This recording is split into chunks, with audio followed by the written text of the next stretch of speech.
ஆமென். இந்த கர்த்தருடைய வார்த்தையை கேட்க போகிறோம். ஒரு தெரிந்த ஒரு மலையாள பாடலை ஆமென் நம்பிக்கையோடு நல்ல கரங்களை தட்டி பாடி அதன் பிறகு நாம கர்த்தருடைய வார்த்தை கேட்கலாம். எல்லாரும் கரங்களை தட்டுவோமா? എനിക്കായി കരുതുന്നവൻ, ഭാരങ്ങൾ വഹിക്കുന്നവൻ, എനിക്കായി കരുതുന്നവൻ, ഭാരങ്ങൾ വഹിക്കുന്നവൻ, എന്നെ കൈവിടാത്തവൻ, യേശു എൻ കൂടെയുണ്ട്. എന്നെ കൈവിടാത്തവൻ, യേശു എൻ കൂടെയുണ്ട്. പരീക്ഷ എന്റെ ദൈവം അനുവദിച്ചാൽ പരിഹാരം എനിക്കായി. അറിയിക്കപ്പെടുക വായ്കളെ തിറന്ന് ആമേൻ ഹല്ലേലൂയ. എന്തിനെന്ന് ചോദിക്കില്ല ഞാൻ, എന്റെ നന്മയ്ക്കായെന്നറിയുന്നു ഞാൻ. എന്തിനെന്ന് ചോദിക്കില്ല ഞാൻ, എന്റെ നന്മയ്ക്കായെന്നറിയുന്നു ഞാൻ. എരിതിയിൽ വീണാലും അവിടെ ഞാൻ ഏകനല്ല. എരിതിയിൽ വീണാലും അവിടെ ഞാൻ ഏകനല്ല. சொல்லுங்க, വീഴുന്നത് തീയിലല്ല, என் இயேசுவின். எல்லாரும் கைகளை தட்டி பாடுங்க, யாரும் சும்மா இருக்க கூடாது.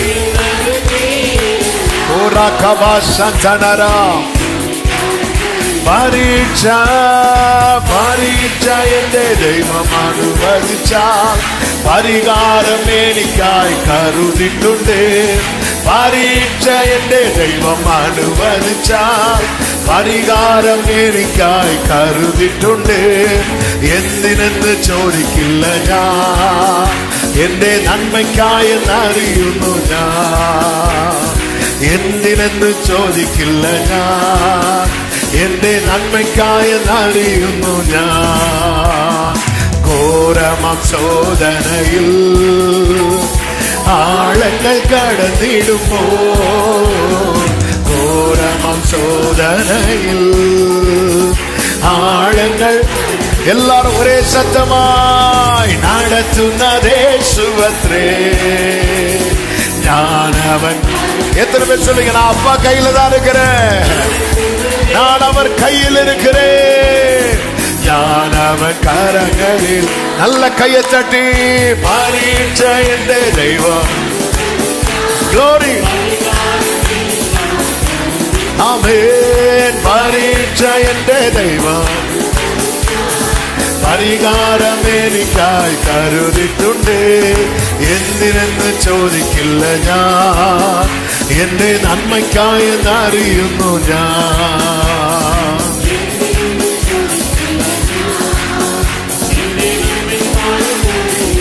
ആമേൻ. ദൈവം എനിക്കനുകൂലം, അത് നന്നായി അറിയുന്നു ഞാൻ.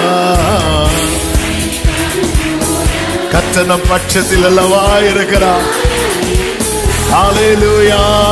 தெய்வம் அனுகூலமெங்கில் ആരെനിക്കെതിരായിടും. ദൈവം അനുകൂലമെങ്കിൽ പരീക്ഷ പരീക്ഷ എന്റെ ദൈവം.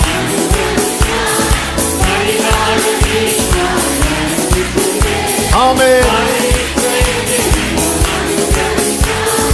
പരിഹാരം എനിക്കായി കരുതിട്ടുണ്ട്.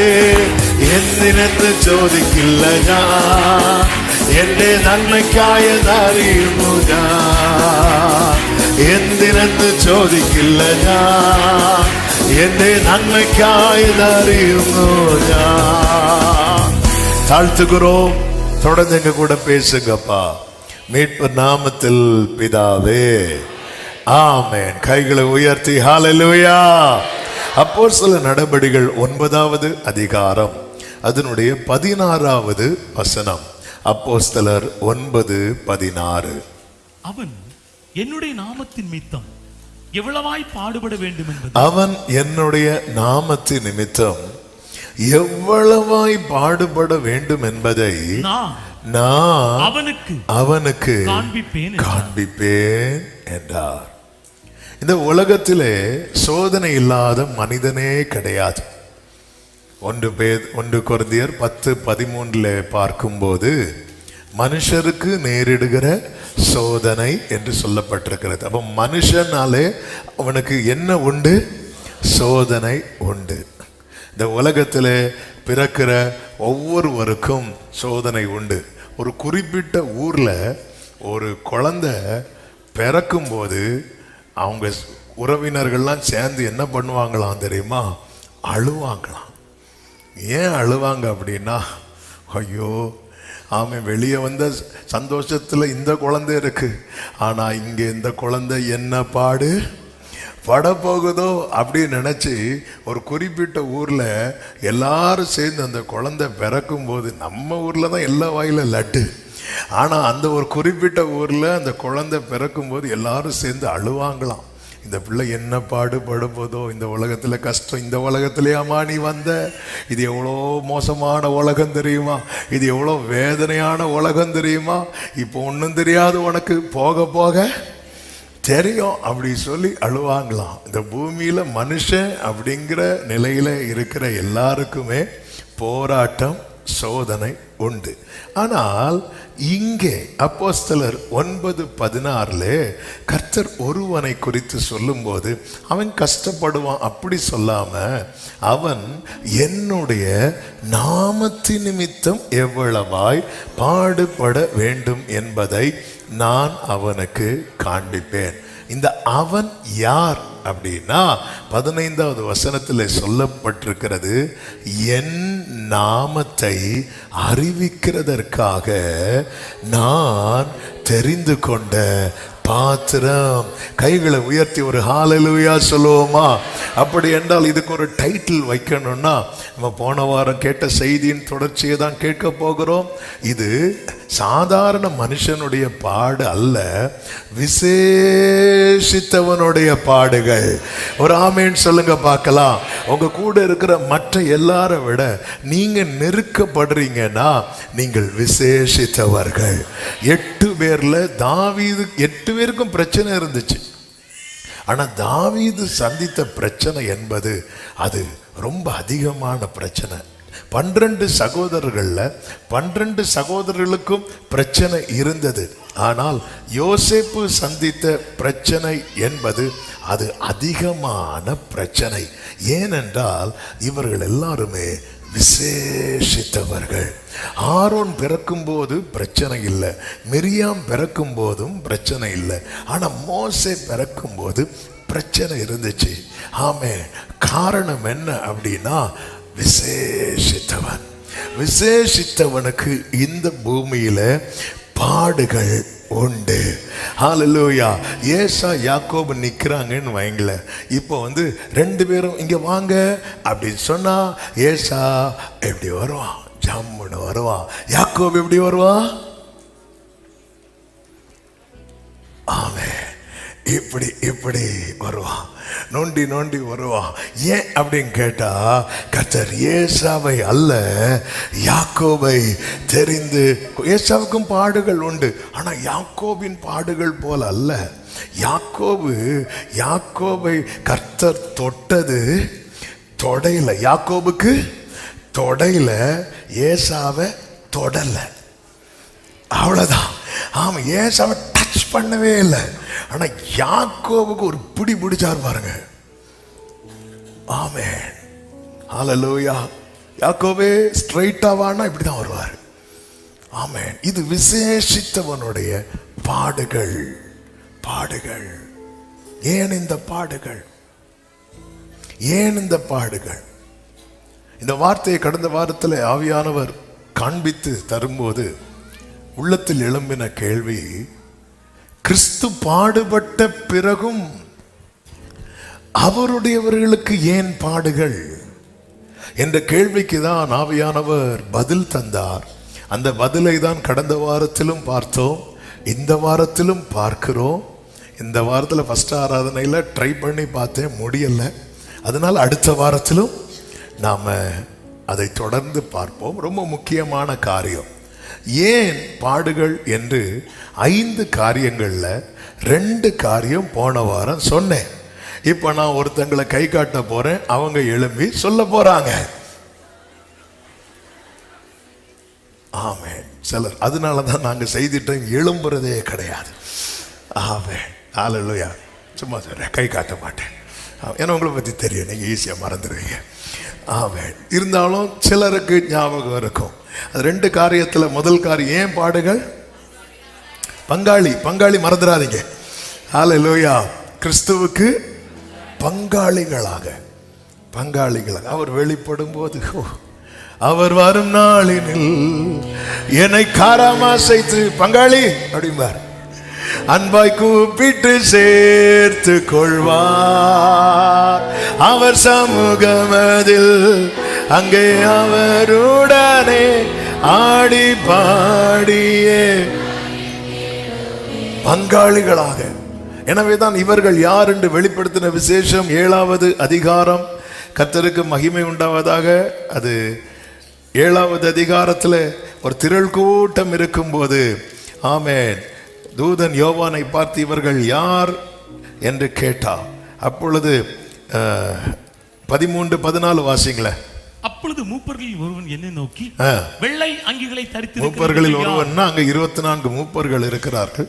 அதில் ஒருவன் யோவானை பார்த்து, இது யார் தெரியுமா, எங்கிருந்து வந்தாங்க அப்படின்னு கேட்கிறான். அதற்கு நான் கேட்கும்போது யோவான் சொல்றாரு, ஆண்டவனே அது உமக்கே தெரியும் என்றேன்.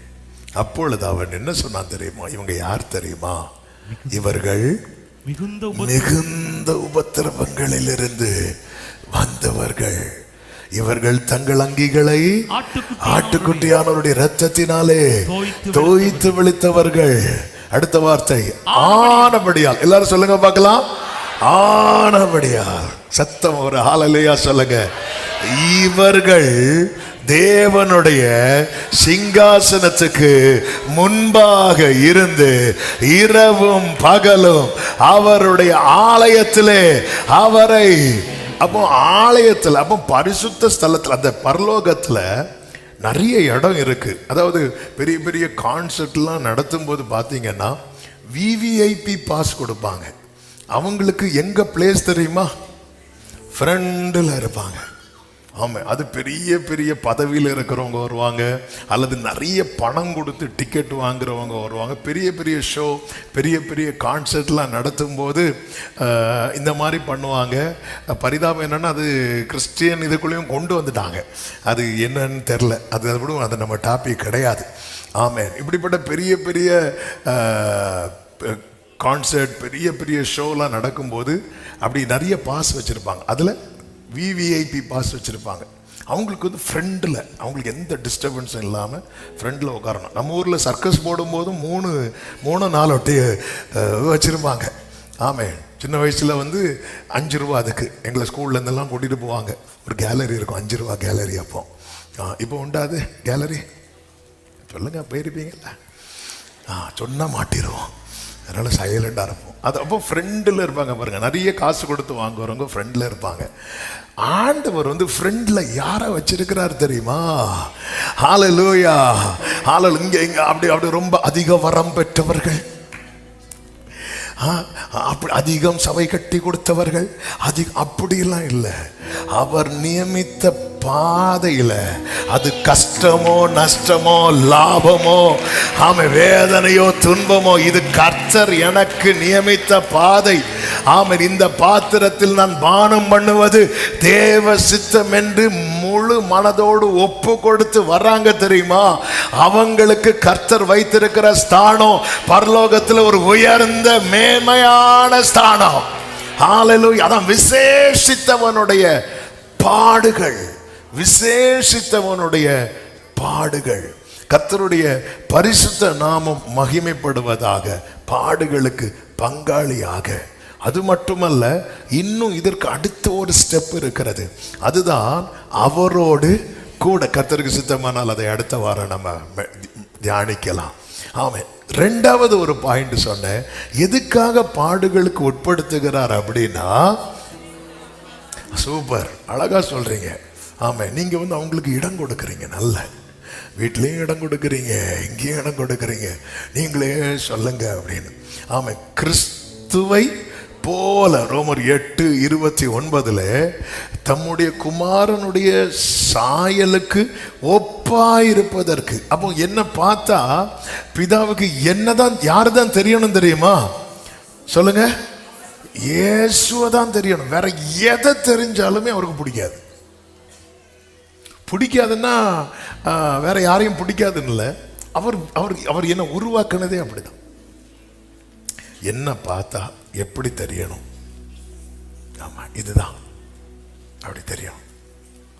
அது எப்படின்னு சொல்லணும்னா, இப்போ ஈசாக்கு கண்ணெல்லாம் இப்படி மங்கலாக ஆரம்பிச்சிட்டு, ஒழுங்கா யார் ஃப்ரெண்டில் நிற்கான்னு தெரியல. ஆனால் நாக்கில் டேஸ்ட்டுக்கு ஒரு குறைவு கிடையாது. அவருக்கு வந்து அப்படியே சரி கடைசி காலம், இன்னைக்கா நாளைக்கான்னு தெரியல. அப்போ நம்ம என்ன பண்ணுவோம்? நம்ம மகனை கூப்பிடுவோம். யாரை? ஏசாவை கூடுவோம். அதான் மூத்தவன். அது அது இயல்பாகவே அது இயற்கையாகவே அமைஞ்சிட்டு. சிரேஷ்ட புத்திர பாகம். அவன் போராட வேண்டிய அவசியம் கிடையாது, ஒன்றுமே கிடையாது. அவனை கூப்பிட்டு, இங்கே பாரு, எனக்கு வந்து நான் உன்னை ஆசீர்வதிக்கணும், சாகிறதுக்கு முன்னாடி என்னை ஆசீர்வதிக்கணும். ஆனால் நான் ஆசீர்வதிக்கிறதுக்கு முன்னாடி எனக்கு காட்டில் போய் வேட்டையாடி நல்ல ஏதோ மானோ ஏதோ பிடிச்சு கொண்டு எனக்கு முன்னாடி வா, நான் அதை சாப்பிட்டு உன்னை பிளஸ் பண்ண போகிறேன். ஏசாக்கு குஷி ஆயிட்டு. ரைட், இதை யார் கேட்டுட்டு இருக்கிறா? கிச்சனில் இருக்கிற அம்மா காதில் விழுது, யாக்கோபு காதில் விழல. அதாவது ஸ்திரீகளுக்கு உள்ள ஒரு பெரிய கிஃப்ட் என்னன்னா, மிக்சி ஓடட்டும், கிரைண்டர் ஓடட்டும், ட்ரெயினே ஓடட்டும், ஆனால் எங்க யாரு பேசுறாங்கிறது காதில். ஆனால் சண்டை என்ன பேசுறான்னு கேட்டு பாருங்க, தெரியாது. ஆமே, அப்படியே விழுது. நம்ம அப்படியே சமைச்சிட்டு யாக்கோவே அப்படி கூடுறாங்க. என்னம்மா, இங்கே பாரு, அப்பா இப்படி இப்படி பிளான் போட்டிருக்கிறார், நீ என்ன பண்ணு, நீ ஒரு ஆட்டுக்குட்டி அடிச்சிட்டு வா, ஒரு செம்மறி ஆடை பிடிச்சி அடி, அந்த அந்த தோல்லாம் உன் மேலே வச்சு செட் பண்ணி விடுறேன், நான் சமைச்சு தரேன். உங்கள் அப்பாவுக்கு எப்படி சமைச்சா பிடிக்கும்னு எனக்கு தெரியும், நான் அதெல்லாம் சமைச்சு தரேன். நீ ஏசாக்க வஸ்திரத்தை போட்டுட்டு கிட்டப்போ. இப்போ ஈசாக்கு யாரை பிடிக்கும்? ஏசாவை பிடிக்கும். இப்போ யாக்கோபு ஏசாவின் வஸ்திரத்தை போட்டுட்டு கிட்ட போறான். அப்பா அப்படின்னு கூப்பிடுறான். அப்போ ஈசாக்கு கேட்கிறாரு, யார் இது அப்படின்னு கேட்கிறாரு. ஆமே, அப்பான்னு யாக்கோபு கூப்பிட்டு ஈசாக்கு யார் இது அப்படின்னு கேட்கிறாரு. அப்படின்னா அவருக்கு வாய்ஸ்ல என்ன வந்திருக்கு? டவுட் வந்திருக்கு. நான் நினைக்கிறேன் இவர் கொஞ்சம் மிமிக்ரி பண்ணியிருப்பார் நினைக்கிறேன். யாரு? யாக்கோபு. ஆனால் அது சொதப்பிட்டு, அது வேற. கொஞ்சம் அப்படி ஏசா மாதிரி அப்படி ட்ரை பண்ணி பேசியிருப்பாரு. யார் இது? அப்போ நோதம் ஏசா அப்படின்னு சொல்லி பேசும்போது, இல்லையே சத்தம் கேட்டா, இங்கே வா இங்கே வா இங்கே வா, கையை காட்டு. ஏசாவுக்கு கையெல்லாம் நல்ல முடி உண்டு. அதே மாதிரி அந்த அடித்த ஆட்டோடைய அந்த தோல் எடுத்து மேலே போட்டோன்னே கையை பார்த்தா ஏசா கை மாதிரி தான் இருக்கு. ஆனால் சத்தத்தை பார்த்தா, ஆமே, இங்கே வா அப்படி சொல்லி கூப்பிடுவார். நான் சொல்கிற சம்பவம் ஆதியாகமம் 27.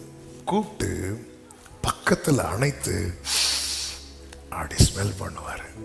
போட்டிருக்கிறது யாருடைய ட்ரெஸ்ஸு? ஏசா ட்ரெஸ். அந்த ட்ரெஸ்ஸுக்குள்ள யார் இருக்கிறா? யாக்கோபு இருக்கிறான். ஸ்மெல் பண்ணதும் யாருக்கு தெரிஞ்சிட்டு தெரியுமா? ஈசாக்கு தெரிஞ்சிட்டு இது யாருடைய ஸ்மெல்லு. அதுன்னு அர்த்தம் என்ன? எப்போ ஏசா வந்தாலும் யாக்கோபு ஹக் பண்ணுவார். சாரி, ஈசாக்கு ஹக் பண்ணுவார். இது யாருக்கு மிஸ் ஆச்சு தெரியுமா? யாக்கோபுக்கு மிஸ் ஆச்சு. ஜீசஸ் வந்து பிதாவுக்கு ரொம்ப ஃபேவரட். அவங்க ஒன்னாதான் இருப்பாங்க. இப்போ ஸ்மெல், ஏசா ஸ்மெல் வந்ததும் பிளஸ் பண்ணிட்டார்.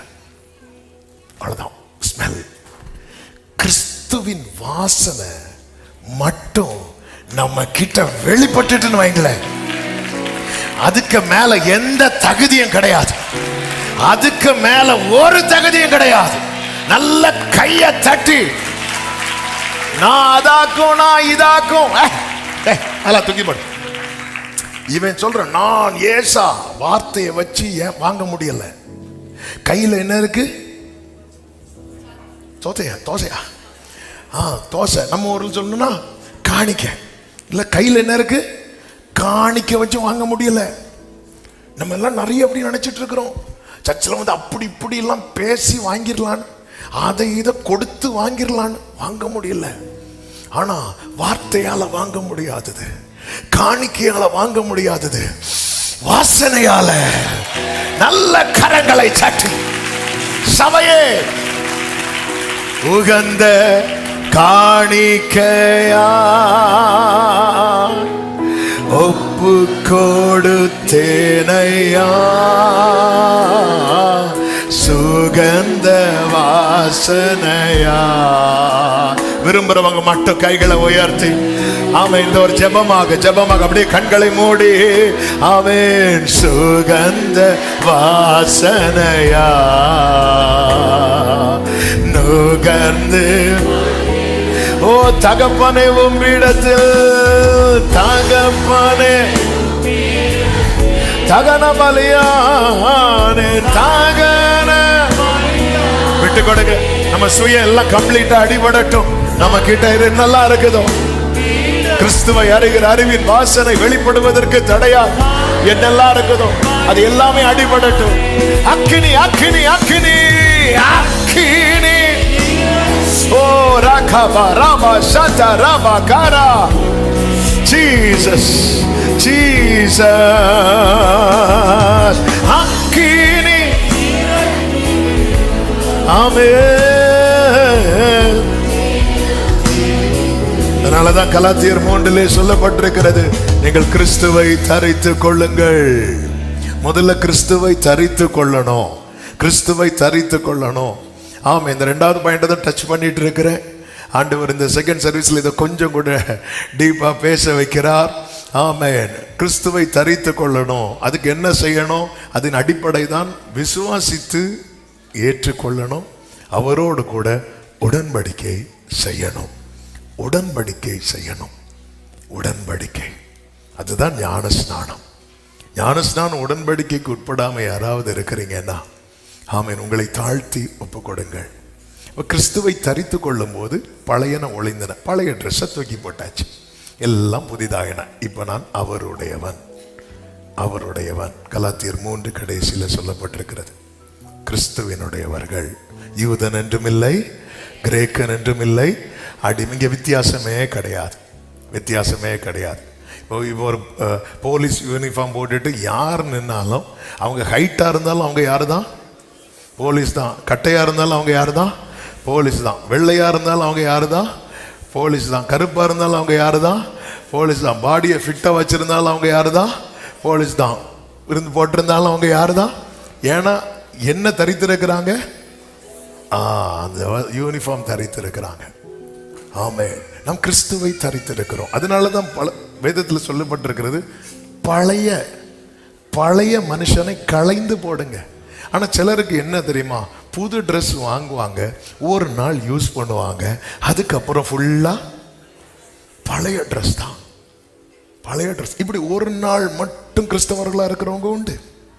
ஒரு கம்யூனியன் எடுக்கிற நாள், அன்னைக்கெல்லாம் அப்படி கம்யூனியன் முடிச்சுட்டு வெளியே போகும்போது பார்த்தா இந்த யாக்கோபு கண்ட சொப்பனம் போல இருக்கும்.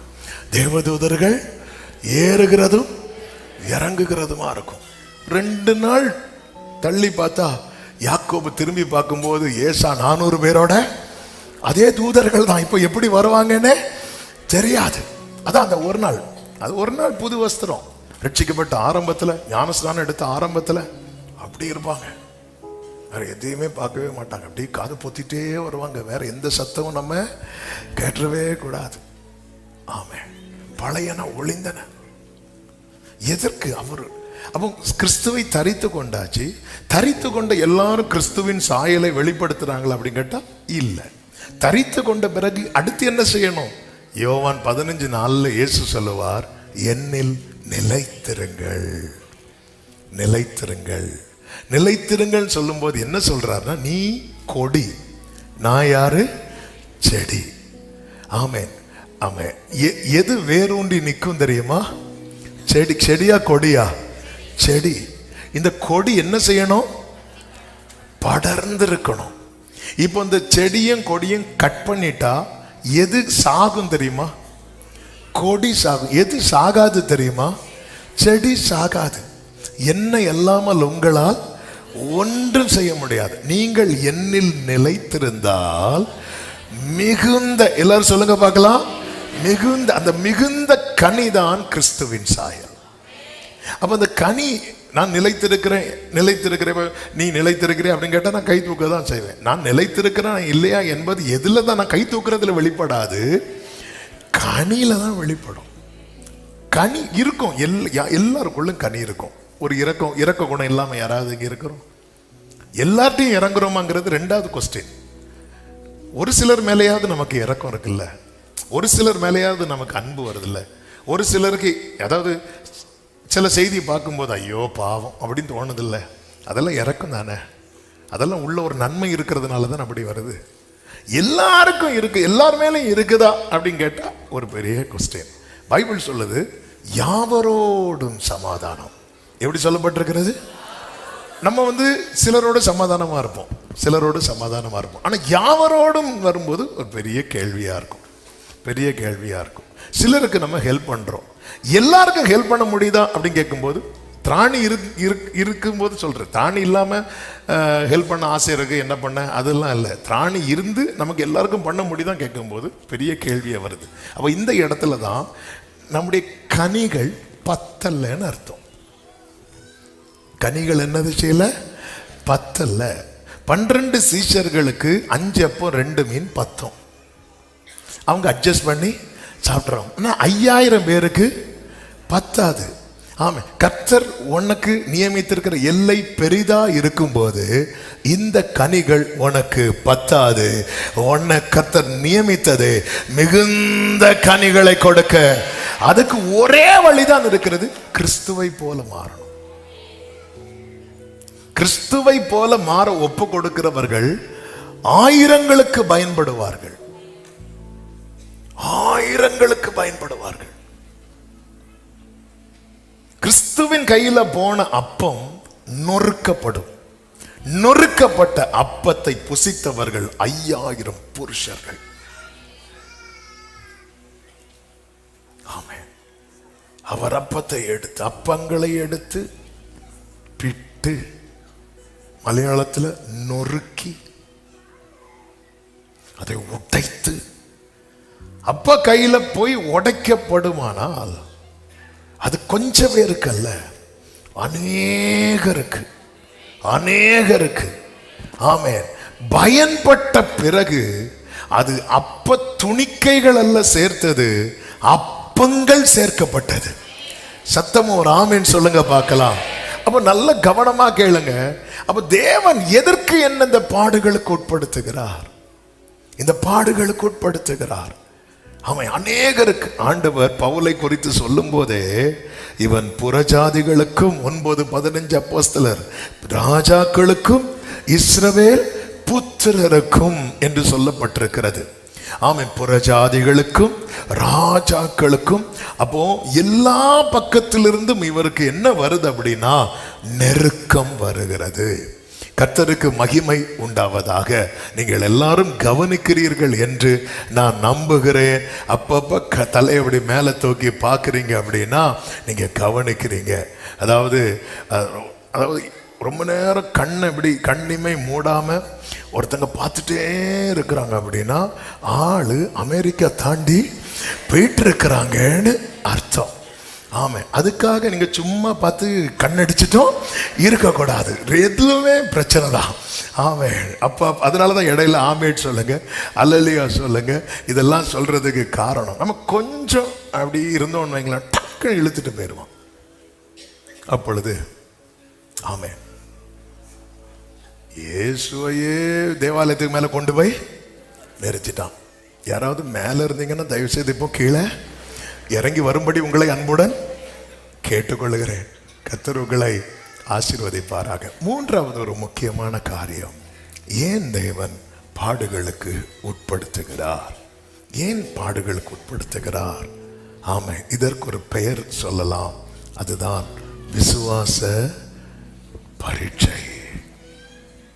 விசுவாச பரீட்சை. நம்ம பாடணுமே, பரீட்சை என்றே தெய்வம் அனுமதிச்சால் பரிகாரமே நிக்காய். இந்த விசுவாச பரீட்சை குறித்து நம்முடைய சபையிலும் அதிகம் பேசப்பட்டிருக்கிறது.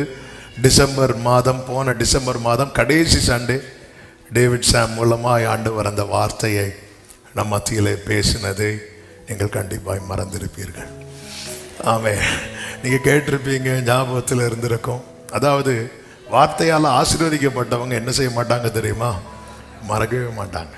இதான் நம்ம கேட்கறதெல்லாம் நமக்கு ஞாபகத்தில் இருக்குமான்னு ஞாபகத்தில் இருக்காது. ஆனால் அதை சொல்லும்போது நமக்கு என்ன வரும் தெரியுமா? ஞாபகத்தில் வரும். இதுதான், இவ்வளோதான். எங்கள் அப்பா சொல்லுவாங்க, இங்கே பாரு, நீ 2 மணிக்கூர் 3 மணிக்கூர் பேசினாலும் 20 நிமிஷம்தான் கேட்குறவங்களுக்குள்ள ஏறும். அதையும் தாண்டி நம்ம எதுக்கு பேசுகிறோம் அப்படின்னா, அதில் ஏதாவது ஒரு வார்த்தை அவங்களுக்கான ரேமாவாக இருக்கும்.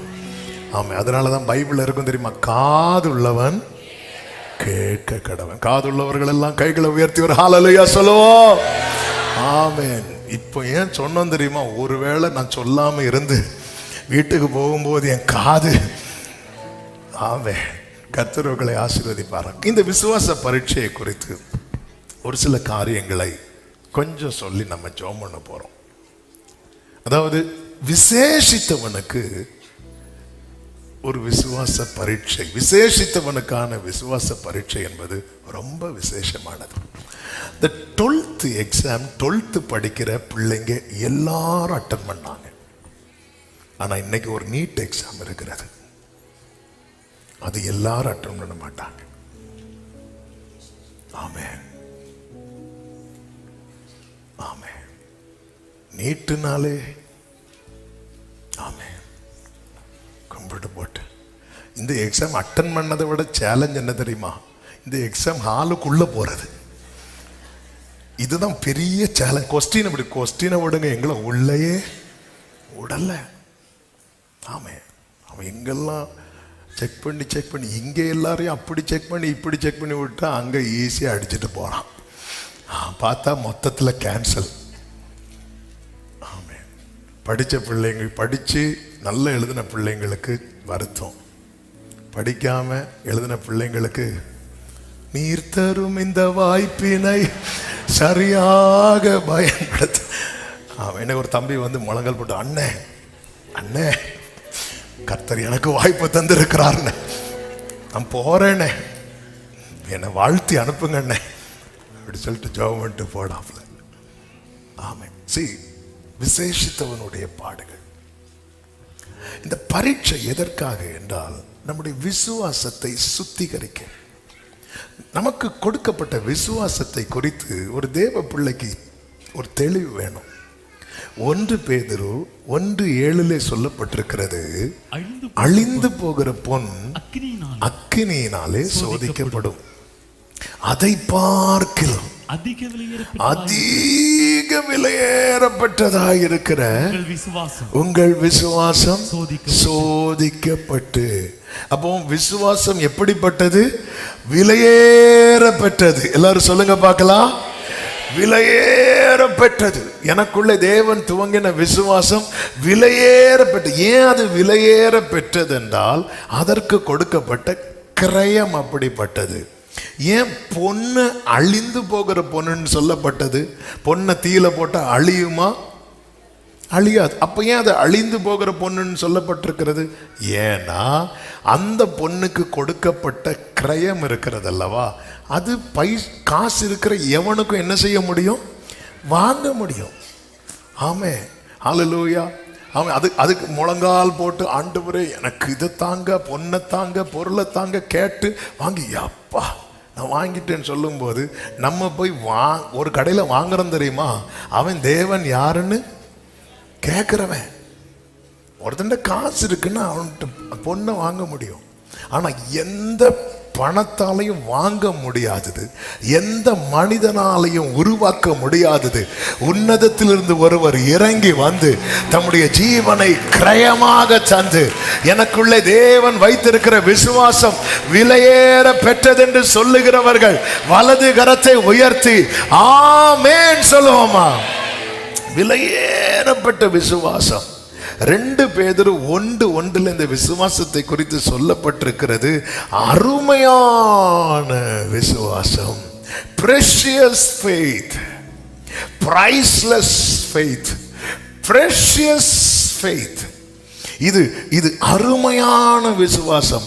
யூதா 1:20 சொல்லப்பட்டிருக்கிறது, மகா பரிசுத்தமான விசுவாசம், மோஸ்ட் ஹோலி ஃபெய்த். ஏன் இப்படி விசுவாசத்தை சொல்லப்பட்டிருக்கிறது என்றால் இது எல்லாருக்குள்ளும் இல்லை. இந்த விசுவாசத்தை கர்த்தர் சுத்திகரிக்கிறார். இந்த விசுவாசம் சுத்திகரிக்கப்படும் போது நம்முடைய எதிர்பார்ப்பு எதை நோக்கி போகும் தெரியுமா? பரத்தை நோக்கி போகும். ஒரு ஆமென் சொல்லுங்க பார்க்கலாம்.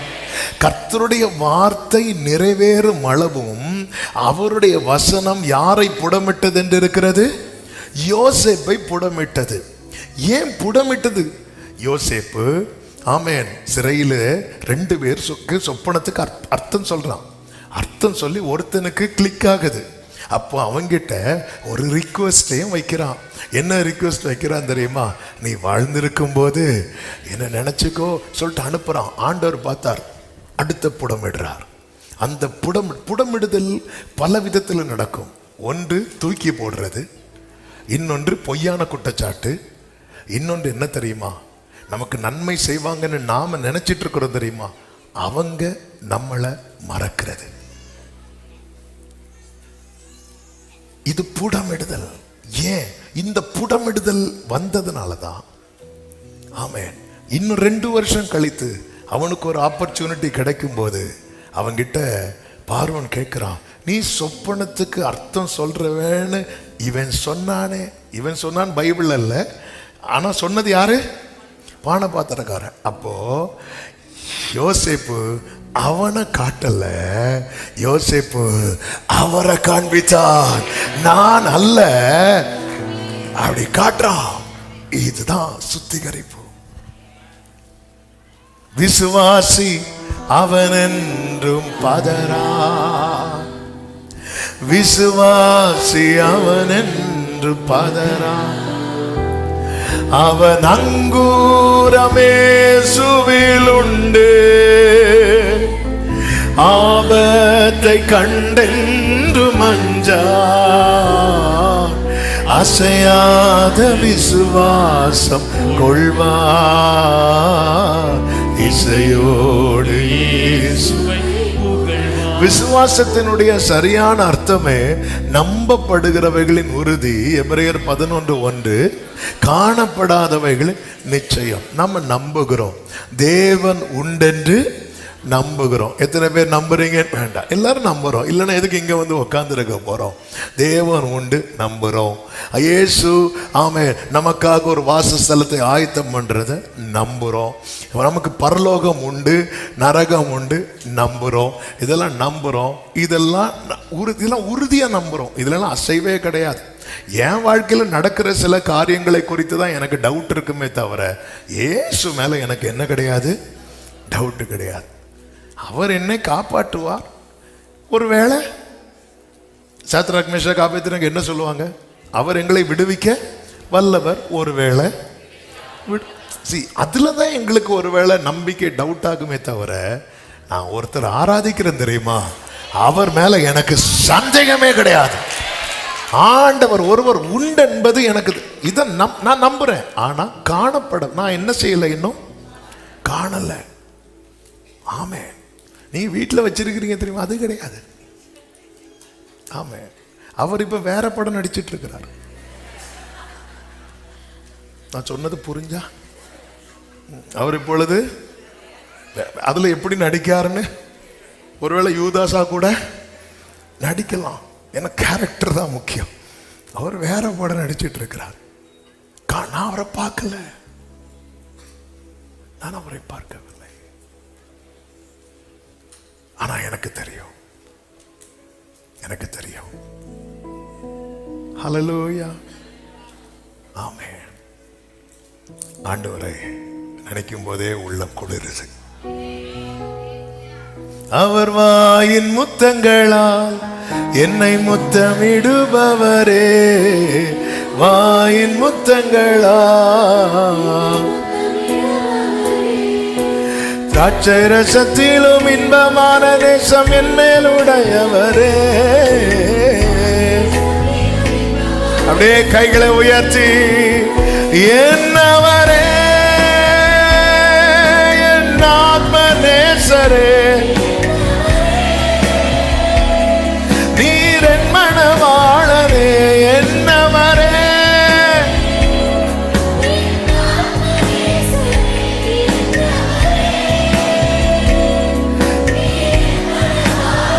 ஆமென். என்னை பிரியமே என்று ரூபவதியே என்று அழைப்பவரே,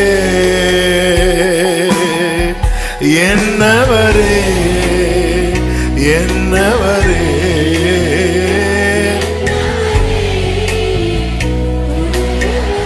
இது என்னாச்சு? அநேகர் பக்க வழியாய் நுழைந்து விசுவாசத்தை இம்மைக்குரியவைகளுக்காக மட்டும் திருப்பி விட்டார்கள். இம்மைக்குரியவைகளுக்காக மட்டும். இப்ப கர்த்தர் கார் தருவார், வீடு தருவார், பைக்கு தருவார். இப்படி இது நம்ம பண்றது கூடாதுன்னு இல்லை. எனக்கு பசிக்குன்னா கர்த்தர் எனக்கு ஆகாரம் தருவார், எனக்கு கார் தேவைன்னா எனக்கு கார் தருவார், எனக்கு வீடு தேவைன்னா வீடு தருவார். இது ஆனா நம்பிக்கையை இதோட அடைத்து போட்டுக்கிறார்கள். அவ்வளவுதான். ஆண்டவர் மேல உனக்கு நம்பிக்கை, எனக்கு கர்த்தர் வெற்றியை தருவார், எனக்கு அதோட முடிஞ்சு. அதுக்கு அடுத்த லெவலுக்கு போக முடியல. ஏன்? கரைப்பட்டு விட்டது, அடைபட்டு விட்டது. அதனால கர்த்தர் என்ன தெரியுமா செய்கிறார்? புடமிடுகிறார், புடமிடுகிறார், புடமிடுகிறார். அந்த புடமிடுதனுடைய ரிசல்ட் என்ன தெரியுமா? உண்மையிலேயே யோசேப்பு எகிப்துல பார்வோனுக்கு அடுத்த ஸ்தானத்துல மறிக்கிறான். பார்வோனுக்கு அடுத்த ஸ்தானத்துல ஒருத்தன் மறிக்கிறான் அப்படின்னா அவனுக்கு எவ்வளோ பெரிய பிரமிடு கட்டப்பட்டிருக்கும் தெரியுமா? ஆனா அவனுடைய ரிக்வெஸ்ட் என்ன தெரியுமா? இங்க இருந்து நீங்க கானானுக்கு ஒரு நாள் போவீங்க, அன்னைக்கு என் எலும்பையும் எடுத்துட்டு போனோம். அவன் ஃபோக்கஸ் நித்தியத்துக்கு மேல இருக்கிறது. என் நித்தியத்துக்கு மேல என்னுடைய ஃபோக்கஸ் இல்லை அப்படின்னால என் விசுவாசம் கரைப்பட்டு விட்டது என்று அர்த்தம். அதனாலதான் அங்க மென்ஷன் பண்ணப்பட்டிருக்கிறது யூதா 1:20 உங்கள் மகா பரிசுத்தமான விசுவாசம். ஓ, நமக்குள்ளதான் இருக்குது. Most holy faith, precious faith, priceless faith. விலையேறப்பட்ட விலை, அதுக்கு ஒரு விலையே கொடுக்க முடியாது அப்படிப்பட்ட விசுவாசம், அருமையான விசுவாசம், மகா பரிசுத்தமான விசுவாசம்.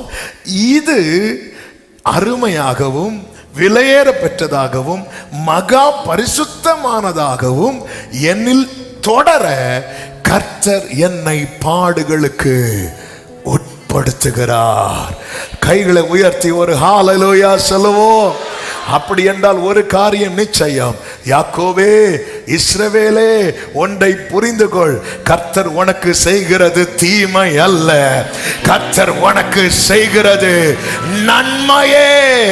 நம்புற தேவ பிள்ளைங்க மட்டும் நல்ல கைகளை தட்டி, என் தேவன் ஒருபோதும் எனக்கு தீங்கு செய்ய மாட்டார். ஆமென், ஹல்லேலூயா. இந்த விசுவாச பரீட்சை பவுல் வாழ்க்கையில பல விதங்கள் விசுவாச பரீட்சையில அநேக காரியங்கள் வெளிப்படும், அநேக நன்மைகள் அடைவார்கள், அநேக நிலைகளிலே அவர்கள் உருவாக்கப்படுகிறதை பார்க்க முடியும். விசுவாசம் ஆமென் பொறுமையை உண்டாக்கும் என்று யாக்கோபு 1:3 சொல்லப்பட்டிருக்கிறது. எனவே அதை நீ என்ன பண்ணணும்? இந்த விசுவாசத்தின் பரீட்சையானது பொறுமையை உண்டாக்குகிறது.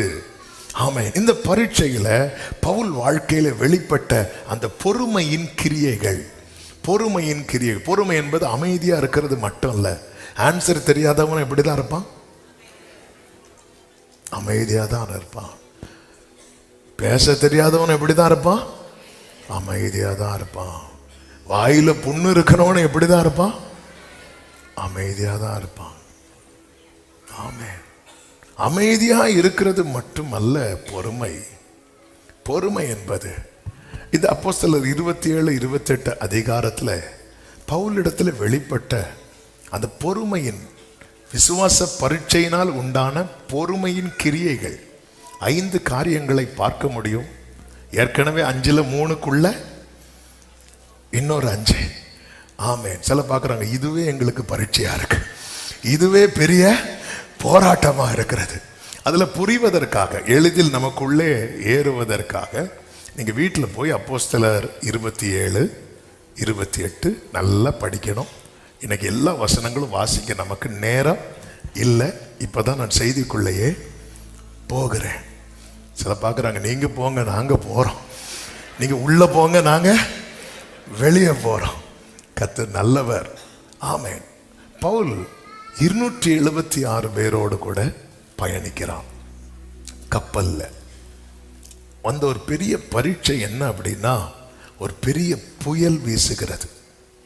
புயல் வீசுகிறது, பெரிய புயல். இந்த புயல்ல பிழைப்போம் என்கிற நம்பிக்கை கூட எல்லாருக்குமே இல்லாமல் போகிறது. ஆண்டவருக்கு மகிமை உண்டாவதாக. இப்பொழுது உண்மையிலேயே இது எல்லாருக்கான சோதனையா இருந்தாலும் மற்றவர்களுக்கு இது சோதனை என்றால் பவுலுக்கு இது பரீட்சை. சொல்லுங்க பார்க்கலாம். மற்றவர்களுக்கு இது சோதனைன்னா, ஆமா, நீங்க ஒரு கம்பெனியில இருக்கிறீங்க,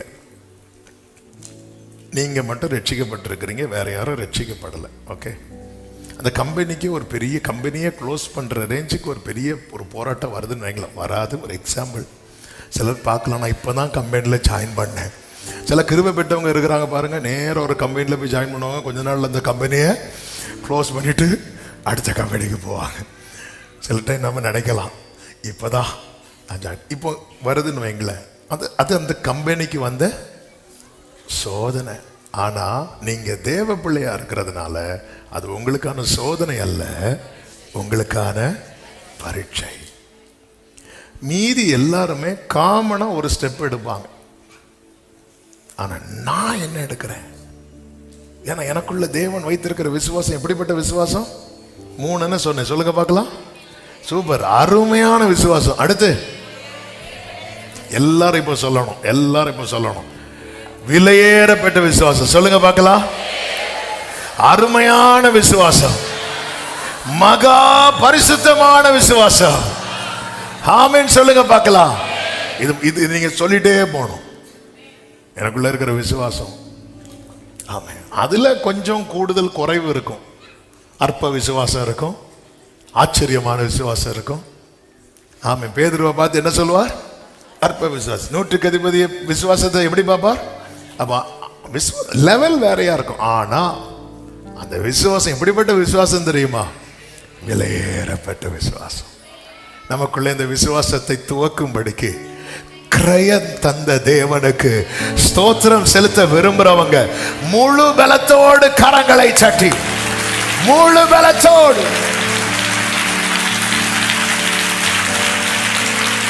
ஆமென். எவ்வளவு நல்லவர் இயேசு, நல்லவர்.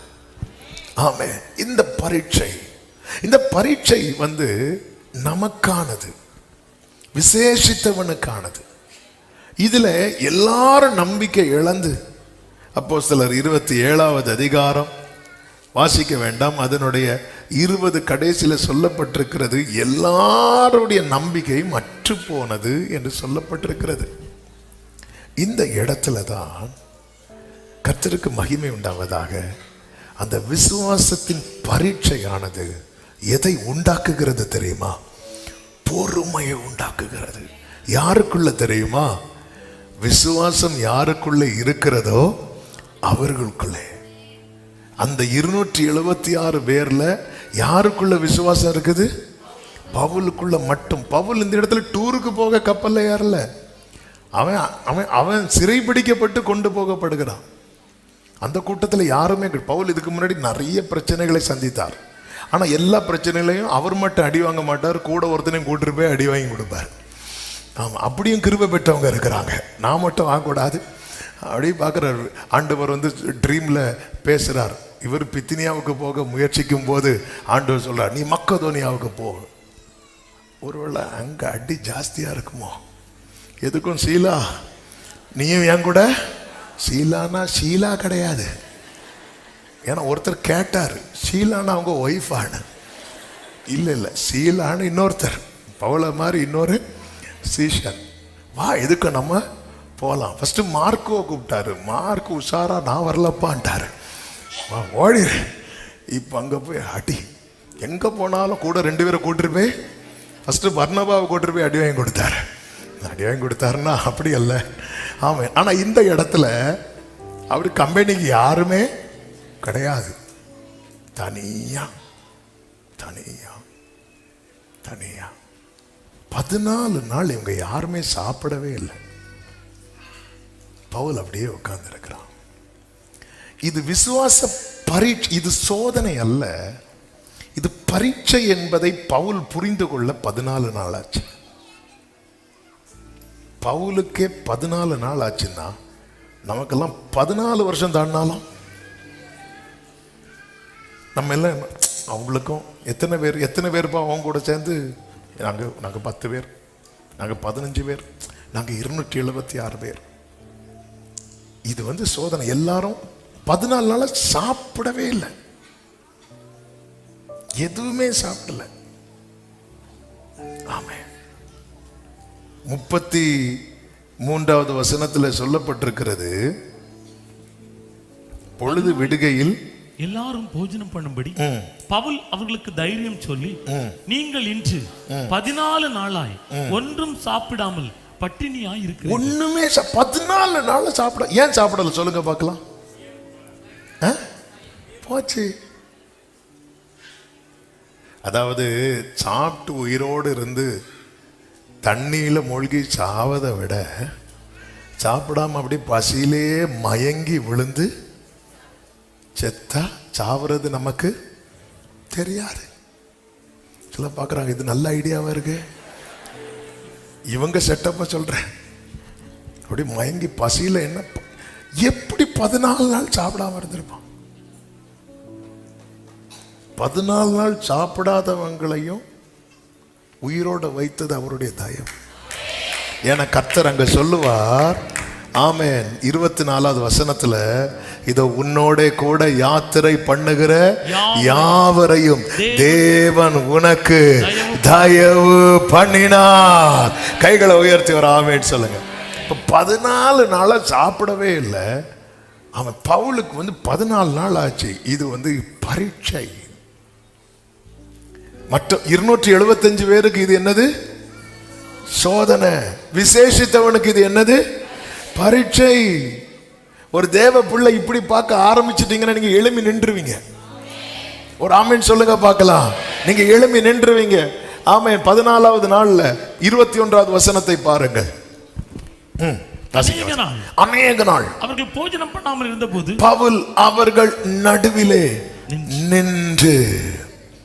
நின்று ஆமென். நீங்க இதை பரீட்சையா பார்க்க ஆரம்பிச்சிட்டீங்கன்னு வைங்களேன், எந்த இடத்துல முடங்கி கிடக்குறீங்களோ அந்த இடத்துல எழும்பி நின்றுவீங்க. எந்த இடத்துல தளர்ந்து கிடக்குறீங்களோ அந்த இடத்துல எழும்பி நின்றுவீங்க. இன்னைக்கு நிக்க முடியாம தளர்ந்து இருக்கிற அன்பு உள்ளமே, இன்னைக்கு கர்த்தர் உன்னோடு பேசுகிற தீர்க்க தரிசன வார்த்தை, இது உனக்கான சோதனை அல்ல, இது மற்றவர்களுக்கு சோதனை, ஆனால் இது உனக்கான பரீட்சை. காரணம், நீ சாதாரணமானவன் அல்ல, நீ விசேஷித்தவன். இது எனக்கான ரேமா என்று நம்புகிறவர்கள் மட்டும் நல்ல கரங்களை தட்டி ஆமென் என்று சொல்லி. ஆமென். ஃபர்ஸ்ட் சர்வீஸ்ல இப்படி போகல இந்த லைன், ஆனா செகண்ட் சர்வீஸ்ல ஆண்டவர் இப்படி கொண்டு போகிறார் என்றால் நான் உறுதியாக நம்புகிறேன், ஏதோ ஒரு உள்ளத்துக்கு கர்த்தர் தீர்க்க தரிசனமாய் இந்த வார்த்தையை பேசிக் கொண்டிருக்கிறார். இது பரீட்சை. பரீட்சை என்றே தெய்வம் அனுமதிச்சா பரிகாரம் ஏனிக்காய். இது பரீட்சை, இது பரீட்சை. அப்போ இந்த புயல் பரீட்சையானா? பரீட்சை நான் மட்டும் அட்டன் பண்ணல, நான் மட்டும் அட்டன் பண்ணல. ஏன் அவர் என்ன பிராமிஸ் கொடுத்திருக்கிறார்? உலகத்தில் உங்களுக்கு உபத்திரவம் உண்டு, ஆனாலும் திடன் கொள்ளுங்கள், நான் உலகத்தை ஜெயித்தேன். அதன் அர்த்தம் என்ன? ஏற்கனவே ஜெயத்தை எழுதிவிட்டார். என் ஆண்டவர் சிலுவையிலே வெற்றி சிறந்தார். அப்படி என்றால் இன்னைக்கு நான் சந்திக்கிற பிரச்சனையை நான் ஜெயிக்க போகிறேன். இன்னைக்கு நான் சந்திக்கிற போராட்டத்தை ஜெயிக்க போகிறேன். ஓ நம்புகிற தேவ பிள்ளைங்க, அந்நிய பாஷையில மற்றவர்கள் தேவனுக்கு ஆராதனை செலுத்துங்கள். இது ஜெயம், இது ஜெயம் எழுதப்பட்டு விட்டது. இந்த பரீட்சைக்கான ரிசல்ட் எழுதப்பட்டு விட்டது. இது ஜெயம், இது ஜெயம். ஹalleluya. பரீட்சைக்கான ரிசல்ட் எழுதப்பட்டு விட்டது, எழுதப்பட்டு விட்டது. புயலின் மத்தியில் நீர் நின்றிடு என்றீரே, நீரே என் சத்துவம், என் நம்பிக்கை நீரே. புயலின் மத்தியில் நீ நின்றிடு என்றீரே, நீரே என் சத்துவம், என் நம்பிக்கை நீரே. கடந்த நாட்களில் என்னுடனே இருந்தீர், என் கூடவே வந்தீர். கடந்த நாட்களில் என்னுடனே இருந்தீர், இன்றும் என் அருகில் என் கூடவே வந்தீர். வரும் காலங்களிலும் நீர் இருப்பீர். கைகளை உயர்த்தி எழும்பி வரும் புயல்களிலே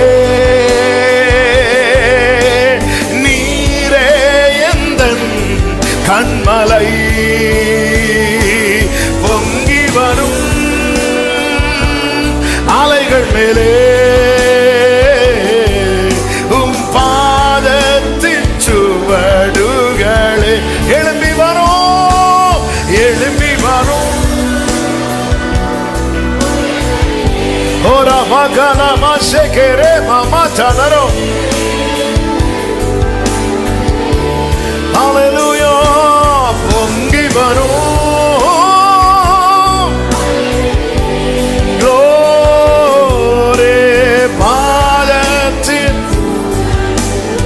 ஹalleluya. பரீட்சைன்னு தெரிஞ்சிட்டல, இனி அந்த பொறுமையின் கிரியை வெளிப்பட ஆரம்பிக்கிறது. பவுல் என்ன செய்தான் தெரியுமா?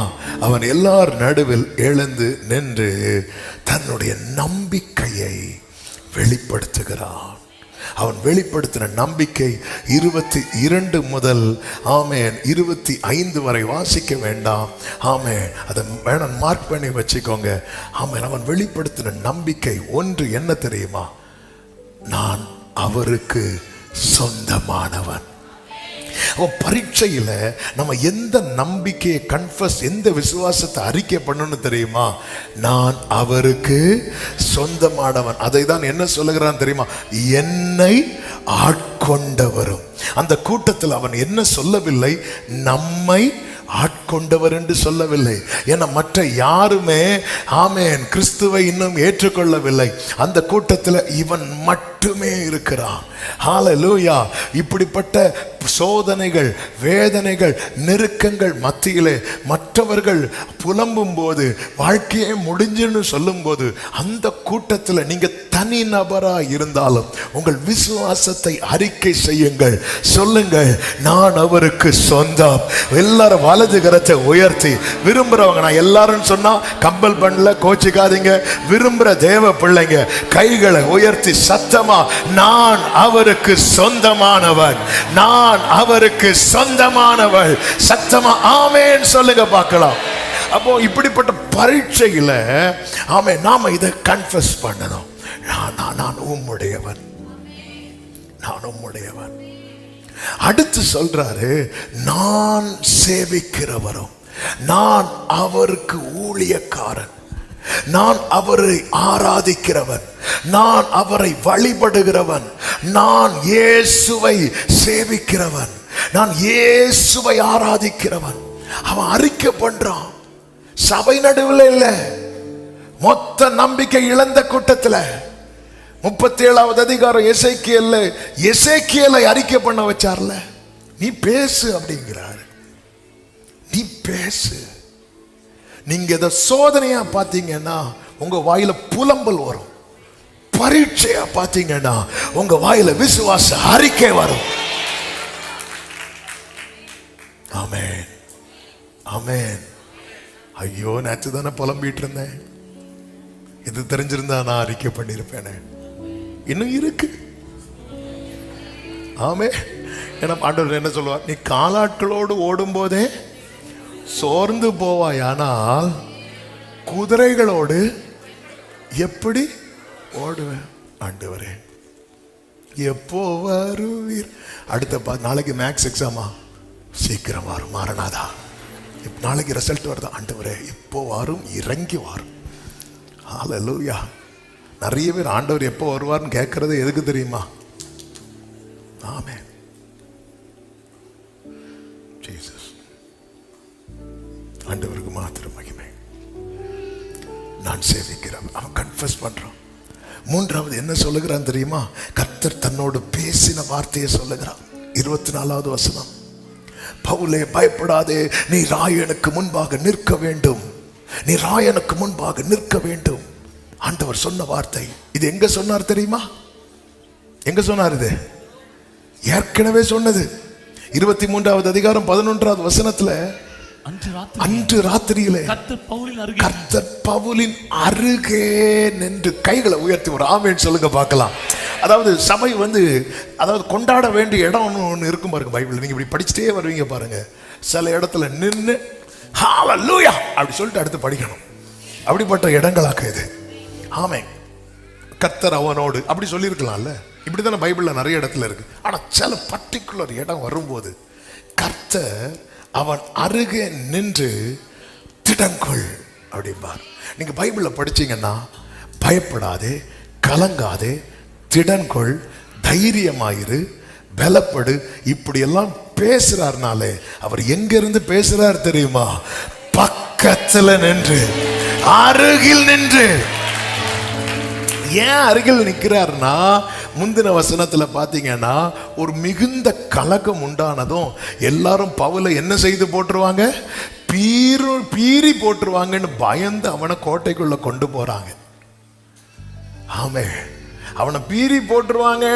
அப்படிப்பட்ட நிலையில தான் இருக்கிறாங்க. 13வது வசனம் நீங்க படிச்சு 12வது வசனம் படிச்சீங்கன்னா தெரியும். 40க்கும் மேற்பட்டவங்க பவுலை கொலை செய்யாம நாங்க சாப்பிட கூட மாட்டோம்னு ஃபாஸ்டிங் இருக்கிறாங்க. அதுக்கு முந்தின இரவுலே கர்த்தர் அவன் பக்கத்துல நின்று, பயப்படாத, பயப்படாத, நாளைக்கு உனக்கு மரணம் என்று சத்துரு எழுதி வச்சிருக்கிறானா, இன்னைக்கு கர்த்தர் உனக்கு தருகிற வார்த்தை, நீ திடன்கொள், நீ சாட்சி கொடுக்கணும், நீ சாட்சி கொடுக்கணும். நீ என்னை குறித்து எருசலேமிலே சாட்சி கொடுத்தது போல ரோமாவிலும் எத்தனை பேர் இந்த வார்த்தையை கர்த்தர் என்னோடு பேசுகிறார். விசுவாசிக்கிற தேவ பிள்ளைங்க அப்படியே ஒரு நிமிஷம் நல்ல கர்த்தரை மகிமைப்படுத்துங்க. நான் சாகாமல் பிழைத்திருந்து கர்த்தருடைய செய்கைகளை விவரிப்பேன். எழும்பி வரும் புயல்களிலே ஹல்லேலூயா, நீரே எந்தன் கன்மலை, பொங்கி வரும் சத்தமாய் சத்தமாய் அலைகள் மேலே உம் பாதத்தின் சுவடுகளே. கைகளை உயர்த்தி எழும்பி வரும், எழும்பி வரும். ஓரி மாமா கரமாசரே, நீரே எந்தன் கன்மலை, பொங்கி வரும். ஓராலா மாசேக்கரே. ஹல்லேலூயா. ஆமென். நடக்கும், நடக்கும். அன்னைக்கு சொன்னார். அன்னைக்கு இந்த வார்த்தையை கொடுக்கும் போது அவன் இருந்த சூழ்நிலை என்ன? அடுத்த நாளே அவனுக்கு மரணத்தை எழுதி வச்சாங்க. அதை தாண்டி இப்பொழுது ஒரு புயலை பார்க்கிறான். ஆமென். இது பரீட்சை. ஆமென், ஆமென். இந்த நேரத்தில் அவர் அமைதியா இருக்கு. பரீட்சைன்னு இவருக்கு எப்ப விளங்குச்சு தெரியுமா? ஆமென். 27வது அதிகாரம் அதனுடைய ஆமென். 3வது வசனம், ஏனென்றால் என்னை ஆட்கொண்டவர் நான் சேவிக்கிறவருமான தேவனுடைய தூதனானவன் இந்த ராத்திரியிலே என்னிடத்தில் வந்து நின்று, ஆமென், லைட் அடி தலையை தட்டி, பவுலே மறந்துட்டியா உனக்கு சொன்னது? நீ ராயனுக்கு முன்னாடி நிக்கணும். ஏன் ஓட்ட முடியல? நீ நிக்கணும், நீ நிக்கணும், நீ நிக்கணும். ஆமை, உன் சாட்சி சத்தம் இனியும் கேட்கப்படும். ஜீசஸ், உன் சாட்சியின் சத்தம். Come on church, வார்த்தையை கொண்டாட விரும்புகிற தேவ பிள்ளைங்க, glory எழும்பி வரும் புயல்களிலே நீரே. Come on, come on, come on church. யாரும் சும்மா இருக்க கூடாது. தேவ பிரசன்னம் நிறைந்திருக்கிறது. கர்த்தருடைய வஸ்திரம் தொங்கல் இந்த ஆலயத்தை மூடி இருக்கிறது.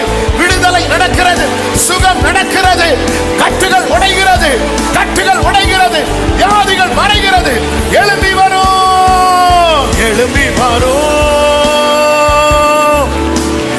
ஓரலமா கரமா சேரே நீரே. ஹalleluya, ஆமென். பொங்கி வரும் அலைகள் மேலே பாதத்தின் சுவடு. அவ்வளவுதான், பவுலுக்கு தெரிஞ்சிட்டு, ஆமென், அங்க நான் பீருண்டு போக வேண்டியது. பீருண்டு போக வேண்டியது என்ன? அங்க நான் பிளந்து போடப்பட வேண்டியது. ஆனா அதுக்கு முன்னாடி வார்த்தையை வச்சுட்டார். 40 அல்ல, 4000 அல்ல, யூரோ கிளித்தான் அல்ல, வார்த்தை நிறைவேறும் அளவும் இந்த தீபம் அணையாது. வார்த்தை நிறைவேறும் அளவும் உன் தீபம் அணைய விட மாட்டார். அவர் நியாயத்திற்கு ஜெயம் கிடைக்க பண்ணும் வரைக்கும் நிறைந்த நாணலை முறிக்காதவர், மங்கி எறிகிற திரியை.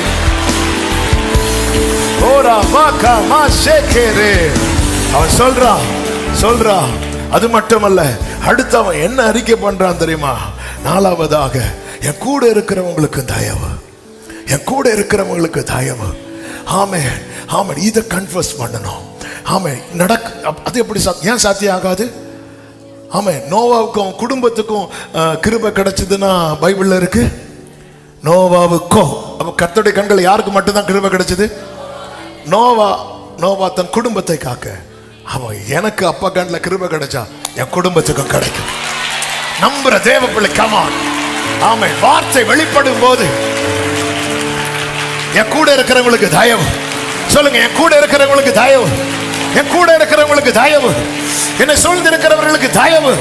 கர்த்தர் உங்களை இந்த பாடுகளுக்கு உட்படுத்துகிறார் என்றால் உங்களை சூழ்ந்திருக்கிறவர்களுக்கு தயவு கிடைக்கிறது.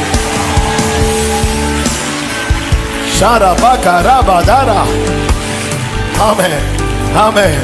அப்படியே ஆண்டவருடைய பிரசன்னத்தில் அப்படியே ஹalleluya. ஆமென். நான் மறுபடியும் சொல்லுகிறேன், என்னை தாழ்த்தி சொல்றேன். நீங்க வேணா போய் ஃபர்ஸ்ட் சர்வீஸ் வீட்டில் போய் கேட்டு பாருங்க. ஆமென். நிறைய தீர்க்க தரிசன வார்த்தைகள் இந்த சர்வீஸ்ல ஆவியானவர் பேச வச்சிட்டு இருக்கிறார். ஆமென். எனக்கு தெரியல. காதுள்ளவன் கேட்க கடவன், காதுள்ளவன் கேட்க கடவன். வர்ஷிப் பண்ண விரும்புறவங்க, கமான், கமான், வர்ஷிப் பண்ணுங்க, வர்ஷிப் பண்ணுங்க.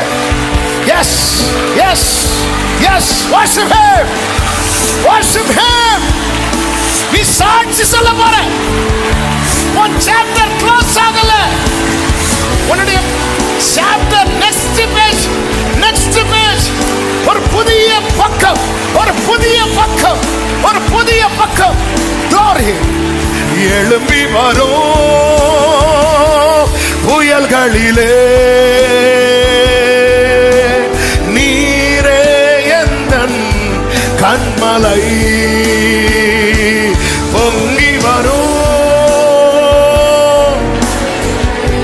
ஓரமா கரல ஜனரே பாதத்தின் சுவடுகளே. ஆமென். இந்த நம்பிக்கை.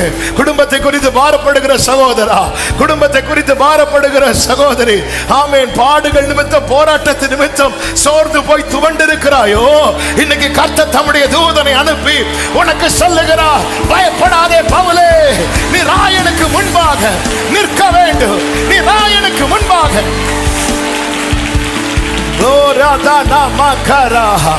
ஆமென், சொல்லுங்க பார்க்கலாம். அது மட்டுமல்ல, அடுத்து சொல்லுகிறான் 25வது வசனத்துல, எனக்கு சொல்லப்பட்ட பிரகாரமாகவே நடக்கும் என்று தேவனிடத்தில். இது பரீட்சைன்னு நம்புற தேவ பிள்ளைங்க, வலது கரத்தை உயர்த்துங்க, வலது கரத்தை உயர்த்துங்க. இப்போ சத்தமா சொல்லுங்க, எனக்கு சொல்லப்பட்ட பிரகாரமாகவே நடக்கும் என்று தேவனிடத்தில் நம்பிக்கையாயிருக்கிறேன். சத்தமா ஆமென், ஹalleluya. அவன் நம்பிக்கை அறிக்கையிட்டான். நம்பிக்கை அறிக்கையிடுற இடமா பவுலே? உண்மையில இது இடம் இல்லை. நேத்து வரை நான் இது சோதனை நினைச்சேன், ஆனா இன்னைக்கு கர்த்தர் இது பரீட்சைன்னு சொல்றார். நேத்து வர இன்னைக்கு காலையில் நீ ஆராதனைக்கு வரும்போது கூட ஏன் இந்த சோதனை என்றல்லவா வந்த? கர்த்தர் உனக்கு ஒரு வெளிச்சத்தை தரார். இது மற்றவங்களுக்கு சோதனை, உனக்கு பரீட்சை. 1000 10,000க்கு இது சோதனை. சட்டையின் கீழே இருக்கிற உனக்கு இது பரீட்சை. Glory, glory. Sharabakara-bama. Hallelujah, hallelujah. Thank you, Holy Spirit. Amen. நேரம் முடிஞ்சிட்டு ஒரு 5 minutesல வேகமா சொல்லி முடிக்கிறேன். ஆமென், ஆமென். இந்த பொறுமையின் கிரியை அடுத்து எப்படி வெளிப்படுது தெரியுமா? பொறுமை என்பது அமைதியா இருப்பது மட்டுமல்ல. ஆமென், இப்படிப்பட்ட சூழ்நிலையில நம்பிக்கையை வெளிப்படுத்துறது. ஆமென். நம்முடைய நம்பிக்கை இன்னொருத்தங்களை அடிக்கிறது மாதிரி இருக்கக்கூடாது. பவுல் நம்பிக்கையை வெளிப்படுத்தும் போது அடுத்தடுத்து பயன்படுத்துகிற ஒரு வேர்டு உண்டு, என்ன தெரியுமா? திடமனதாக இருங்க. ஆமென். ஏன்னா ஆண்டவர் அப்படித்தானங்க நம்மளை நம்ப பண்ணினார். ஆண்டவர் நம்மளை எப்படி நம்ப பண்ணினா? திடமனதாயிரு, திடமனதாயிரு. ஆனால் பல நேரத்தில் நாம் இந்த விஷயத்தில் கோட்டை விட்டுருவோம். ஆமாம், அவங்கள தட்டி எழுப்புறதை விட்டுட்டு ஆண்டவரை நம்ப அப்படி சொல்லிட்டு போயிடும். ஆமென். ஆண்டவர் இந்த வெளிச்சத்தை இன்னைக்கு இப்போ காட்டி கொண்டு இருக்கும்போது எனக்கு ரொம்ப யோசிக்கிறேன், ஏன் நம்முடைய வார்த்தைகள் மற்றவர்களை ஏன் விசுவாசத்துக்குள்ள கொண்டு வர முடியலன்னா, நம்ம இந்த ஃபர்ஸ்ட் பார்ட்டை கட் பண்ணிடுவோம். செகண்ட் பார்ட் ஆண்டவர் உனக்கு இப்படி சொல்றாரு பார்த்துக்கோ, அது சொல்றதுக்கு முன்னாடி திடமனதாரு, பயப்படாத பயப்படாத பயப்படாத பயப்படாத பயப்படாதன்னு சொல்லும்போது அவன் மெதுவாக கேட்கறதுக்கு வரும். நம்ம இதில் நான் நிறைய கோட்டை விட்டுருக்கிறேன், அதனால சொல்றேன், நம்ம இதில் கோட்டை விட்டுருவோம். எப்படி? ஏன்னா ஆண்டவர் ஜீசஸ். ஓகே, உட்காந்துருங்க. நீங்க எழும்பக்கூடாதுன்னு தான் சவுண்டு, அப்படி உட்காந்துருங்க. ஆவே, ஹல்லேலூயா. எழும்பி வரும் புயல். ஆவே. அதாவது நம்ம சொல்லும்போது, நீங்க உங்க மனைவிட்ட சொல்லும்போது, உங்க புருஷன்ட்ட பிள்ளைங்கள்ட்ட ஃபர்ஸ்ட் அவங்க திடமானதாயிரு. நம்ம இங்கே தான் கோட்டை விடுவோம். கோட்டை விட்டு நீ ஜாம் பண்ணு, நீ அப்படி பண்ணு, இப்படி பண்ணு, இப்படிலாம் சொல்லிட்டு வந்துடும். அதுக்கு ஒரு பார்த்தா ஆமே, ஆண்டவர் உணர்த்தினது கற்றுத்தந்தது உங்கள்கிட்ட சொல்லிட்டு இருக்கிறேன். பவுல் எழும்பி நின்று, அது இதான் அந்த பொறுமையின் கிரியை. நம்ம கிரியை இருக்கும், என்ன இருக்காது தெரியுமா? பொறுமை இருக்காது. ஆண்டவர் உன்னை நேசிக்கிறார். அம்மா, இது என் அன்பு. ஆண்டவர் உன்னை நேசிக்கிறார். பொறுமை இருக்கும், கிரியை இருக்கு. பொறுமை இருக்காது, கிரியை இருக்கும். ஒரு 5 நிமிஷம் கூட எடுத்துக்கலாமா? நீங்க கிளாக்க பார்க்கல, எனக்கு தெரியும். ஆமே, ஆமே. ஏன்னா அந்த வேர்டு ஃப்ளோ ஆயிட்டு இருக்கு, அதனால எனக்கு ஸ்டாப் பண்ணு. இப்போ ரெண்டாவது, இந்த பவுல் அந்த இடத்துல நிராகரிக்கப்படுகிறான். இந்த பவுல் ஆல்ரெடி 10வது வசனத்தை சொல்லுவார், வேண்டாம், ஏன்னா ஆண்டவர் அவனுக்கு காண்பித்து கொடுக்கிறார், இப்படி ஒரு பிரச்சனை வரப்போகிறது. அப்ப சொல்லும் போது அந்த இடத்துல அவன் வாய்ஸ் எடுபடலை. ஏன்னா அவன் அந்த இடத்துல இப்ப யாரா இல்லை தெரியுமா? ஏற்கனவே ஒரு போஸ்ட்ல இருந்தா பாருங்க, அந்த போஸ்ட்ல இல்லை. ஆமா, அதாவது ஒரு மனுஷன் நம்மளை எவ்வளவு வேல்யூ பண்றானோ அந்த அளவுக்கு நம்முடைய வார்த்தைகளை எடுத்துக்கொள்வான். இந்த இடத்துல அவன் வார்த்தைகள் எடுத்துக்கொள்ளப்படவில்லை. ஆண்டவர் அதை அனுமதிக்கிறார். ஏன் அனுமதிக்கிறார் தெரியுமா? இந்த புயலுக்குள்ள யார் போனோம்? பவுல் போனோம். சில நேரத்தில் தேவன் அனுமதிக்கிறது அப்படிதான், நமக்கு காட்டுவார். ஆமாம். ஆனாலும் தேவன் வந்து இதுக்குள்ள அப்போ நிராகரிச்சுட்டாங்க. இப்போ இந்த இடத்துல இங்க இருக்கிற யாருமே சாக மாட்டாங்க அப்படிங்கிற வெளிச்சம் யாருக்கு வந்துட்டு? பவுலுக்கு வந்துட்டு. ஆமாம். நான் யோசித்து நானாக இருந்திருந்தேன்னா நான் சொல்லி கேட்கல, இல்லை கொஞ்ச நாள் கூட சாப்பிடாமலே இரு, நான் சாப்பிடுவேன். அதான் பவுல் சொல்லுவார். அவர் சாப்பிட்டார், நம்மளால் சாப்பிட்டார். இடையில போய் இப்போ வாரேன் சொல்லிட்டு வெளியே போயிட்டு பிரைஸ் தி லார்ட். ஆமென். இவர் சாப்பிட்டார். ஆனால் நிராகரிக்கப்பட்ட பிறகும் நான் நின்னா இவங்களுக்கு நன்மைன்னு தெரிஞ்சதும் அந்த இடத்துல போய் நிற்கிறான். மோசே நிற்கல. மோசே போய் நின்னா ஜனங்களுக்கு நன்மை உண்டாகும் தெரிஞ்ச பிறகும் மோசே சொல்றாரு, வேற யாரையாவது அனுப்புங்க. ஏன் இந்த பாடுகளுக்கு உட்படுத்துறார் தெரியுமா? ஆமென். அந்த தவறு நம்ம கிட்ட ரிப்பீட் ஆகக்கூடாது. நமக்கு நிறைய இடத்துல நமக்கு தெரியும் நம்ம நின்னா இவங்களுக்கு நன்மைன்னு. ஆனா அந்த இடத்துல நம்ம நிராகரிக்கப்பட்ட ஒரே காரணத்தினால நிக்காம ஒதுங்கி நின்று வேடிக்கை பார்த்துட்டு இருக்கிறோம். இது கிறிஸ்தவனுக்கு அழகு கிடையாது. அதாவது சில இடத்துல நம்ம நின்னாதான் பிரச்சனை. அந்த இடத்துல போய் சொல்லல, இந்த இடத்துல நான் நிக்கலாம், நான் நின்னா இவங்களுக்கு நன்மை. பவுல் எழும்பி நிற்கிறான். இதான் விசுவாச பொறுமையின் கிரியைங்க. இதான் கிறிஸ்து. தம்மை பிடிக்க வந்தவன் காதை பேதுரு வெட்டின போது எடுத்து ஒட்டினார் பாருங்க. இது அவருக்கு செய்ய முடியும். என்ன பிடிக்க வந்தில்ல, உனக்கு இது வேணும் அப்படி இருக்கல்ல,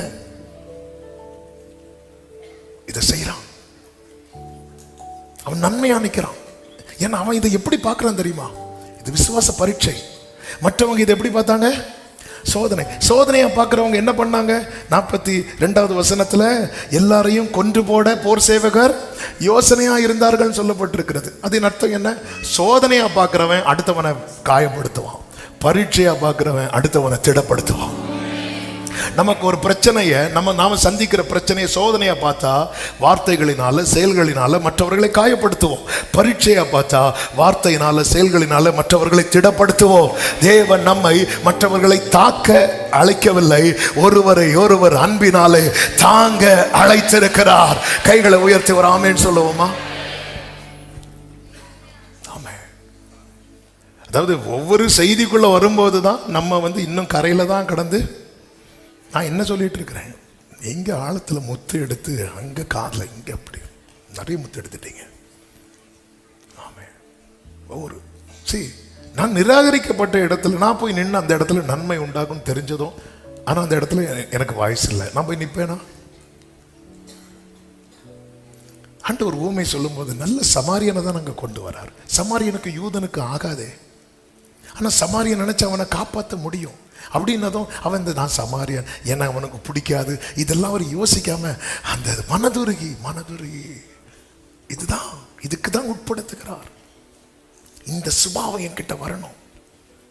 பாடுகளுக்கு உட்படுத்தி மோசே ஆரம்பத்தில் நிராகரிச்சா, அதுக்கப்புறம் மோசைக்கு ஆண்டவர் அனுமதித்த பாடுகள் வழியில அவனை இந்த ரேஞ்சுக்கு போயிட்டு எங்க கொண்டு வந்து நிறுத்தினார் தெரியுமா? மோசையின் சுபாவம். இப்ப மோசைக்கு விரோதமா எல்லாரும் கல் எடுக்கிறாங்க. மோசே ஆண்டவர் மோசே கிட்ட சொல்றார், மோசே இந்த ஜனங்களை நான் அழிச்சிடறேன், ஒன்ன பெரிய ஜாதியாக்குறேன். மோசே சொல்லுவார், ஆண்டவரே நீங்க அவங்கள அழிக்கிறதா இருப்பீங்கன்னா என் பேரை உங்க ஜீவ புஸ்தகத்துல இருந்து கிறுக்கி போடுங்க. பாடுகளுக்கு பின் வந்த மகிமை இது. ஒரு மோசையே இப்படி பரிந்து பேசுவான் என்றால் எனக்காக ஜீவனை தந்தவர்.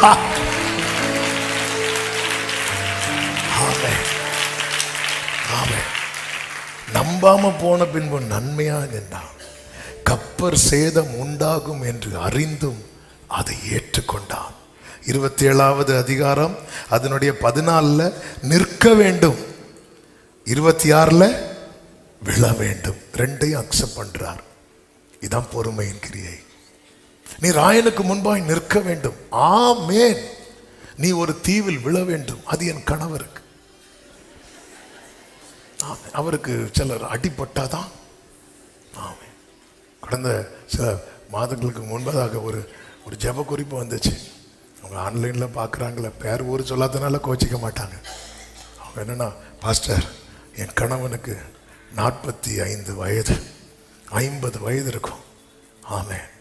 அவர் பார்க்க 25 வயது போல இருப்பார். அதனால் அவருக்கு அநேக பெண்களோடு தொடர்பு. நீங்கள் ஜோம் பண்ணி அவர் பார்க்கறதுக்கு 50 வயசு ஆள் மாதிரியே இருக்கிறது மாதிரி நீங்கள் ஜெபிக்கும்படி நான் வயசை மட்டும் கொஞ்சம் மாற்றினேன். ஏன்னா அவன் மீதி எல்லாம் அப்படியே இருந்து. ஆமாம், நான் இது எப்படி ஜோம் பண்ணேன் ஆண்டவரே. ஆமாம், சில நேரத்தில் அவர் அப்படி தான், இப்படி அவரை பார்த்தால் பிடிக்காம ஆகணும். ஆமாம், அது அவங்க பாஸ்டத்தில். ஆமாம், சிலர்லாம் ஜோம் பண்ணா, பாஸ்டர் என் பையனை ஆண்டவர் லைட்டை தட்டி கொண்டு வர ஜோம் பண்ணுங்க. ஆமாம், அதாவது விழுகும். இவர் அக்செப்ட் பண்ணுறார். இந்த மெச்சூரிட்டி இது. நீ நிற்கணும், எஸ், நீ விழணும், ஓகே. தேவன் அனுமதிக்கிற விழுகை கூட அநேகரை எழும்ப பண்ணுவதற்கு எதுவாக. ஆமென் சொல்லுங்க. 4வது, விரியன் பாம்பு கடித்தும் பதறவில்லை. 28வது அதிகாரம் ஜம்ப் பண்ணிட்டேன். கடல்ல பாம்பு தேடாதீங்க. ஆமென். 28வது விரியன் பாம்பு. ஏன் பதறல தெரியுமா? இப்பொழுது பவுலுக்குள் இருக்கிற விசுவாசம் எப்படிப்பட்ட விசுவாசம் தெரியுமா? புயலை கடந்த விசுவாசம். எல்லாரும் சொல்லுங்க பார்க்கலாம். புயல். இந்த புயலை நீங்க கடந்துட்டீங்கன்னு வைங்களேன், அடுத்து சந்திக்கிறத ஈஸியா ஹேண்டில் பண்ணுவீங்க. ஓ தேங்க்யூ ஜீசஸ். ஆமென். இந்த புயலை மட்டும் நீங்க கடந்துட்டீங்கன்னா, இயேசுவின் நாமத்தில் உங்களுக்கு சொல்லுகிற நற்செய்தி, அடுத்து ஒரு பிரச்சனை வரும் பாருங்க, அதுல நீங்க சோர்ந்து போக மாட்டீங்க, ஈஸியா ஹேண்டில் பண்ணுவீங்க. எழும்பி வரும் புயல்களிலே நீரேந்தன் கண்மலை. ஆமென். பொங்கி வரும் அலைகள் மேலே உம் பாதத்தின் சுவடுகளே. இன்னைக்கு ஒரு புயலை சந்திச்சிட்டு இருக்கிறீங்களா? ஆண்டவர்கிட்ட கிருபை, ஆண்டவரே இதை எழுதி, இந்த புயலை நான் கடந்துட்டேன்னா அடுத்த பிரச்சனைய ஈஸியா. அந்த பாம்பு கடிக்கும் போது அந்த பாம்புக்கு என்ன பேர் இருந்துச்சு தெரியுமா? விரியன் பாம்பு. அது ஆமே, அது கடிச்சதும் அது என்னவா சொல்லப்படுகிறது தெரியுமா? விஷப்பூச்சி. அது யாரை கடிச்சது? பவுல. விசுவாசியெல்லாம் கடிச்சா பாம்பு நிக்குமா? ஆமே, அது விரியன் பாம்பு, விஷப்பூச்சி. அடுத்து அவன் அந்த பூச்சி. ஆமே, பவுல் பூச்சின்னு சொன்னா பாம்பே சூசைட் பண்ணியிருக்கோம். இந்த அவமானம் உனக்கு தேவையா? ஆமே, அவன் உதர்னா. இது பூச்சியே, இது பூச்சி. நம்ம பூச்சியை பாம்பும் போம். ஆமே, ஹல்லேலூயா. பூச்சி ஏன் எப்படி பவுலே? ஏன்னா இப்போ எனக்குள்ள இருக்கிற விசுவாசம் புயலை கடந்த விசுவாசம். இன்னைக்கு இளம் வயதுல, அதனாலதான் பைபிள்ல இருக்கு, இளம் பிராயத்தில் நுகத்தை சுமக்கிறது. ஆமென். வாலிப தம்பி தங்கச்சி, இந்த வாலிப பிராயத்துல நீ இப்படி புயலுக்குள்ள சிக்கி கொண்டிருக்கிறாயா? நீ இதை கடக்கும் போது அடுத்து வருகிற பிரச்சனையை எளிதில் சந்திப்பாய். அன்பு சகோதரா சகோதரி, இந்த புயலை கடந்து கரை காண்பாய். அடுத்து வருகிற பிரச்சனைகளை நீ எளிதில் சந்திப்பாய். ஆமென் சொல்லுங்க பார்க்கலாம். ஹல்லேலூயா. நான் ஒரு வார்த்தையை சொல்லி அப்படியே இந்த பாடல், இந்த கோரஸையே பாடி நம்ம ஜெபித்து முடிக்க போறோம். 5வதாக, ஜனங்களுடைய வார்த்தைகளால் அவன் கலங்கவில்லை. ஜனங்கள் இந்த பாம்பு கடிச்சது அவனை என்னன்னு சொன்னாங்க? இவன் கொலைபாதகன். 4வது வசனமா? ஆமா, ஆமென். இவன் யாரா இருக்கிறா? கொலைபாதகன் அப்படின்னாங்க. அதுக்கு ஐயோ என்ன இப்படி சொல்லிட்டாங்களே, பதறல. இதுதான் பொறுமையின் கிரியை. 6வது வசனத்துல என்ன சொன்னாங்க தெரியுமா? இவன் தேவன். உடனே சேர்ல ஏறி உட்கார்ல. ஆமே, அதாவது புகழ்ச்சியை விரும்புகிறவன் இகழ்ச்சியை தாங்க மாட்டான். புகழ்ச்சியில் அமைதலாக இருக்கிறவன் இகழ்ச்சியில் கலங்க மாட்டான். ஆமென். ஹல்லேலூயா. இதுதான் உண்மை. அதாவது இவன் கொலைபாதகன் சொன்னாலும் சொல்லிட்டு போட்டு அவங்க தெரியாம தானே நானா இருந்தாலும் அப்படிதான் சொல்லியிருப்பேன். இத்தனை பேர் இருக்கும்போது ஒருத்தன் கையில் மட்டும், அதாவது புயல்ல எல்லாரும் பாதிக்கப்பட்டாங்க. அப்போ மாறி மாறி குற்றப்படுத்தலை. ஆனால் இப்போ ஒருத்தனை மட்டும் பாம்பு கடிச்சதும் இவன் தான் இவன் தான் இவன் தான் பிரைஸ்லாட் பிரதர் சொல்லிட்டு இவன் தான் அப்படிமா. அதில் அவன் பதறல. அடுத்து கொஞ்ச நேரத்தில் என்ன தெரியுமா பண்ணாங்க? தேவதூதன் சொன்னா கூட பிரச்சனை இல்லை. அதாவது நம்மளை சுற்றி இருக்கிறவங்க இருக்கிறாங்கல்ல, அப்படியே தூக்கி 5வது மாடி கொண்டு போய், அப்படி சாத்தானாவது தேவாலயத்துக்கு மேலே தான் கொண்டு போனான். இவங்களை விட்டா நிலாவுக்கே உங்களை மாதிரி யாருமே கிடையாதுன்னு சொல்லி திரும்புறதுக்குள்ள பொத்துன்னு போட்டுருவாங்க. ஆமே, இது ரெண்டுமே அவன் பதறல. ஏன்னா இந்த விசுவாசம் புயலை கடந்தது. தேவன் உன்னை பாடுகளுக்கு உட்படுத்தினதற்கு இன்னைக்கு கண்ணீர் வடிக்கிறாய், நாளைக்கு நன்றி சொல்லுவாய். கர்த்தர் உங்களை ஆசீர்வதிப்பாராக. எல்லாரும் எழுந்து நிற்கலாம். ராஃப் நோட் எதிரி எல்லாரும் எழுந்து நிற்கலாம். ஹல்லேலூயா.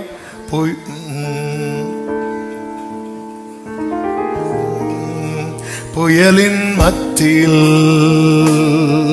நீ நின்றிடு என்றீரே, நீரே என் சத்துவம், என் நம்பிக்கை. பாடுவோம். புயலின் மத்தியில் விசுவாசத்தோடு பாடுங்க. ஒரு 3 minutes, maximum 5 minutes. நீரே என் சத்துவம், ஹல்லேலூயா. என் நம்பிக்கையை நீரே. ஆமே. கடந்த நாட்களில் என்னுடனே இருந்தீ, இன்றும் என் அருகில் என் கூடவே வந்தீ. கடந்த நாட்களில் என்னுடனே இருந்தீ, இன்றும் என் அருகில் என் கூடவே வந்தீ. ஆமே. வரும் காலங்களிலும் நீர் இருப்பீர். கைகளை உயர்த்தி எழும்பி வரும் புயல்களிலே நீரே எந்தன் கண்மலை. வர்ஷிப்பே. பொங்கி வரும் ஆமே. பாதத்தின் சுவடுகள் எழும்பி வரும்.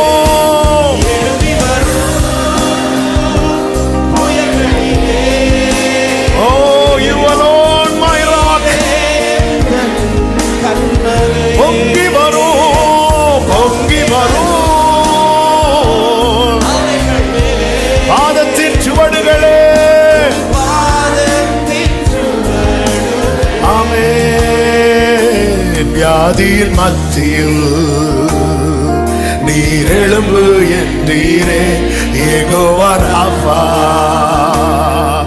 என் சுக நீரா நீரே. வியாதியின் மத்தியில் நீர் எழும்பு என்றீரே, யெகோவா ராஃபா, என் சுகம் நீரா நீரே. கடந்த நாட்களில் என்னுடனே இருந்தீ, இன்றும் என் அருகில் என் கூடவே வந்தீ. கடந்த நாட்களில் என்னுடனே இருந்தீ, இன்றும் என் அருகில் என் கூடவே. வரும் காலங்களிலும் வரும் காலங்களிலும் நீர் இருப்பீர். எழும்பி வரும்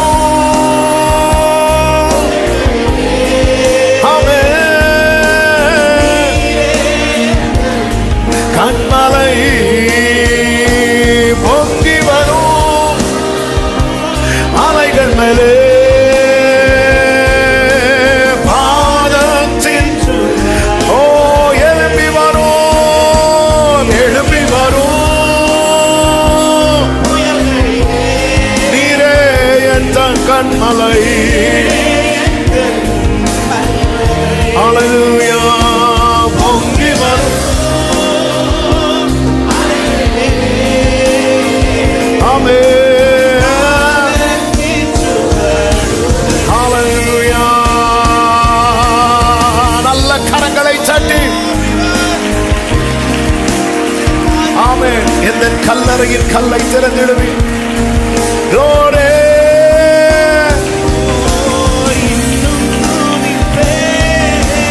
இன்னும் போற்றுவே. கைகளை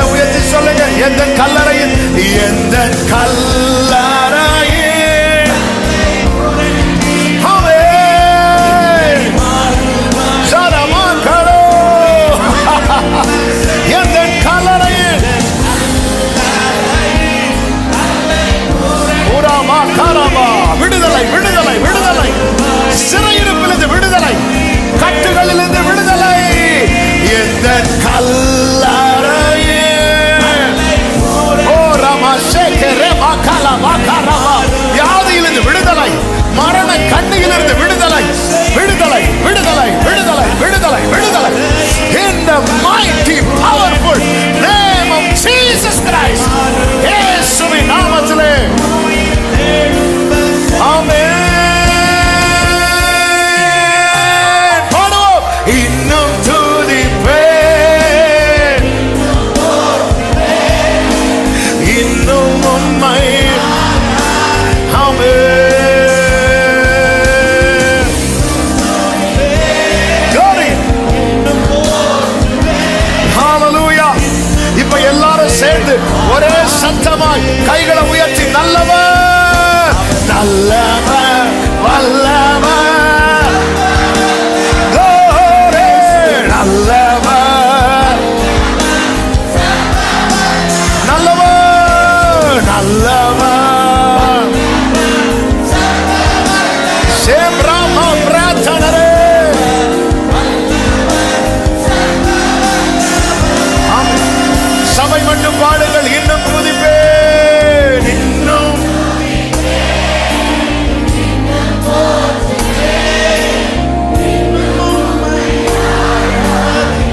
இன்னும் இன்னும் இன்னும் இன்னும் உம்மை. எஸ், இது சோதனை அல்ல, இது பரீட்சை, இது பரீட்சை. இந்த பாடு உனக்கு நன்மை. முழு பலத்தோடு, முழு பலத்தோடு, முழு பலத்தோடு கரங்களை தட்டி உடன் கராமா சேரே ரீமா பிரார்த்தனரே. ஹalleluya. ஆமென், ஆமென். பரிசுத்த பிதாவே, நல்ல தகப்பனே, உங்க பிரசன்னத்துக்காக நன்றி. நீர் எங்களை விடுவித்து எங்க பயத்தில் இருந்து ஆண்டவரே, இந்த மரண பயம், ஆண்டவரே நாளைய குறித்த பயம், எதிர்காலத்தை குறித்த பயம், இனி என்னால் நிற்க முடியாது என்கிற பயம், இயேசுவின் நாமத்தில் எஸ்லா நாங்கள் அதை சுதந்திரிக்கிறோம். இதிலிருந்து நீர் எங்களை விடுவித்து விட்டு எங்களை சாட்சியாய் நிறுத்த போகிறீர். நன்றி அப்பா. இந்த புயலை கடக்க பண்ணினதற்காக ஸ்தோத்திரம். ஒவ்வொருவரையும் சாட்சியாய் நிறுத்தும், ஆசீர்வதியும், கிருபை சூழ்ந்து கொள்ளட்டும், கண்மணி போல காத்து கொள்ளும். தேவ சமாதான கிருபை ஒவ்வொருவரை, அவங்க குடும்பத்தை முழுவதும் ஆட்கொள்ளட்டும். எல்லா மகிமை கனம் துதி ஸ்தோத்திரங்கள் ஒருவருக்கே செலுத்தி உடைய பாதம் பணிந்து முத்தமிட்டு அர்ப்பணிக்கிறோம். இயேசு கிறிஸ்துவின் நாமத்தில் பிதாவே, ஆமென். சேர்ந்து சொல்லுவோம். என் ஆத்துமாவே கர்த்தரை ஸ்தோத்திரி, என் முழு உள்ளமே அவருடைய பரிசுநாமத்தை ஸ்தோத்திரி. என் ஆத்துமாவே கர்த்தரை ஸ்தோத்திரி, கர்த்தர் செய்த சகல உபகாரங்களை மறவாதே. ஆமென். நம்முடைய கர்த்தராகிய இயேசு கிறிஸ்துவின் கிருபையும் பிதாவாகிய தேவனுடைய அன்பும் பரிசுத்த ஆவியானவருடைய ஐக்கியமும் சிநேகமும் பாதுகாவலும் நம் அனைவரோடும் எல்லா பரிசுத்தவான்களோடு கூட கர்த்தருடைய வருகை மட்டும் தங்கி இருப்பதாக. ஆமென். ஹalleluya. God bless you. கர்த்தர் உங்களை ஆசீர்வதிப்பாராக. ஆமென்.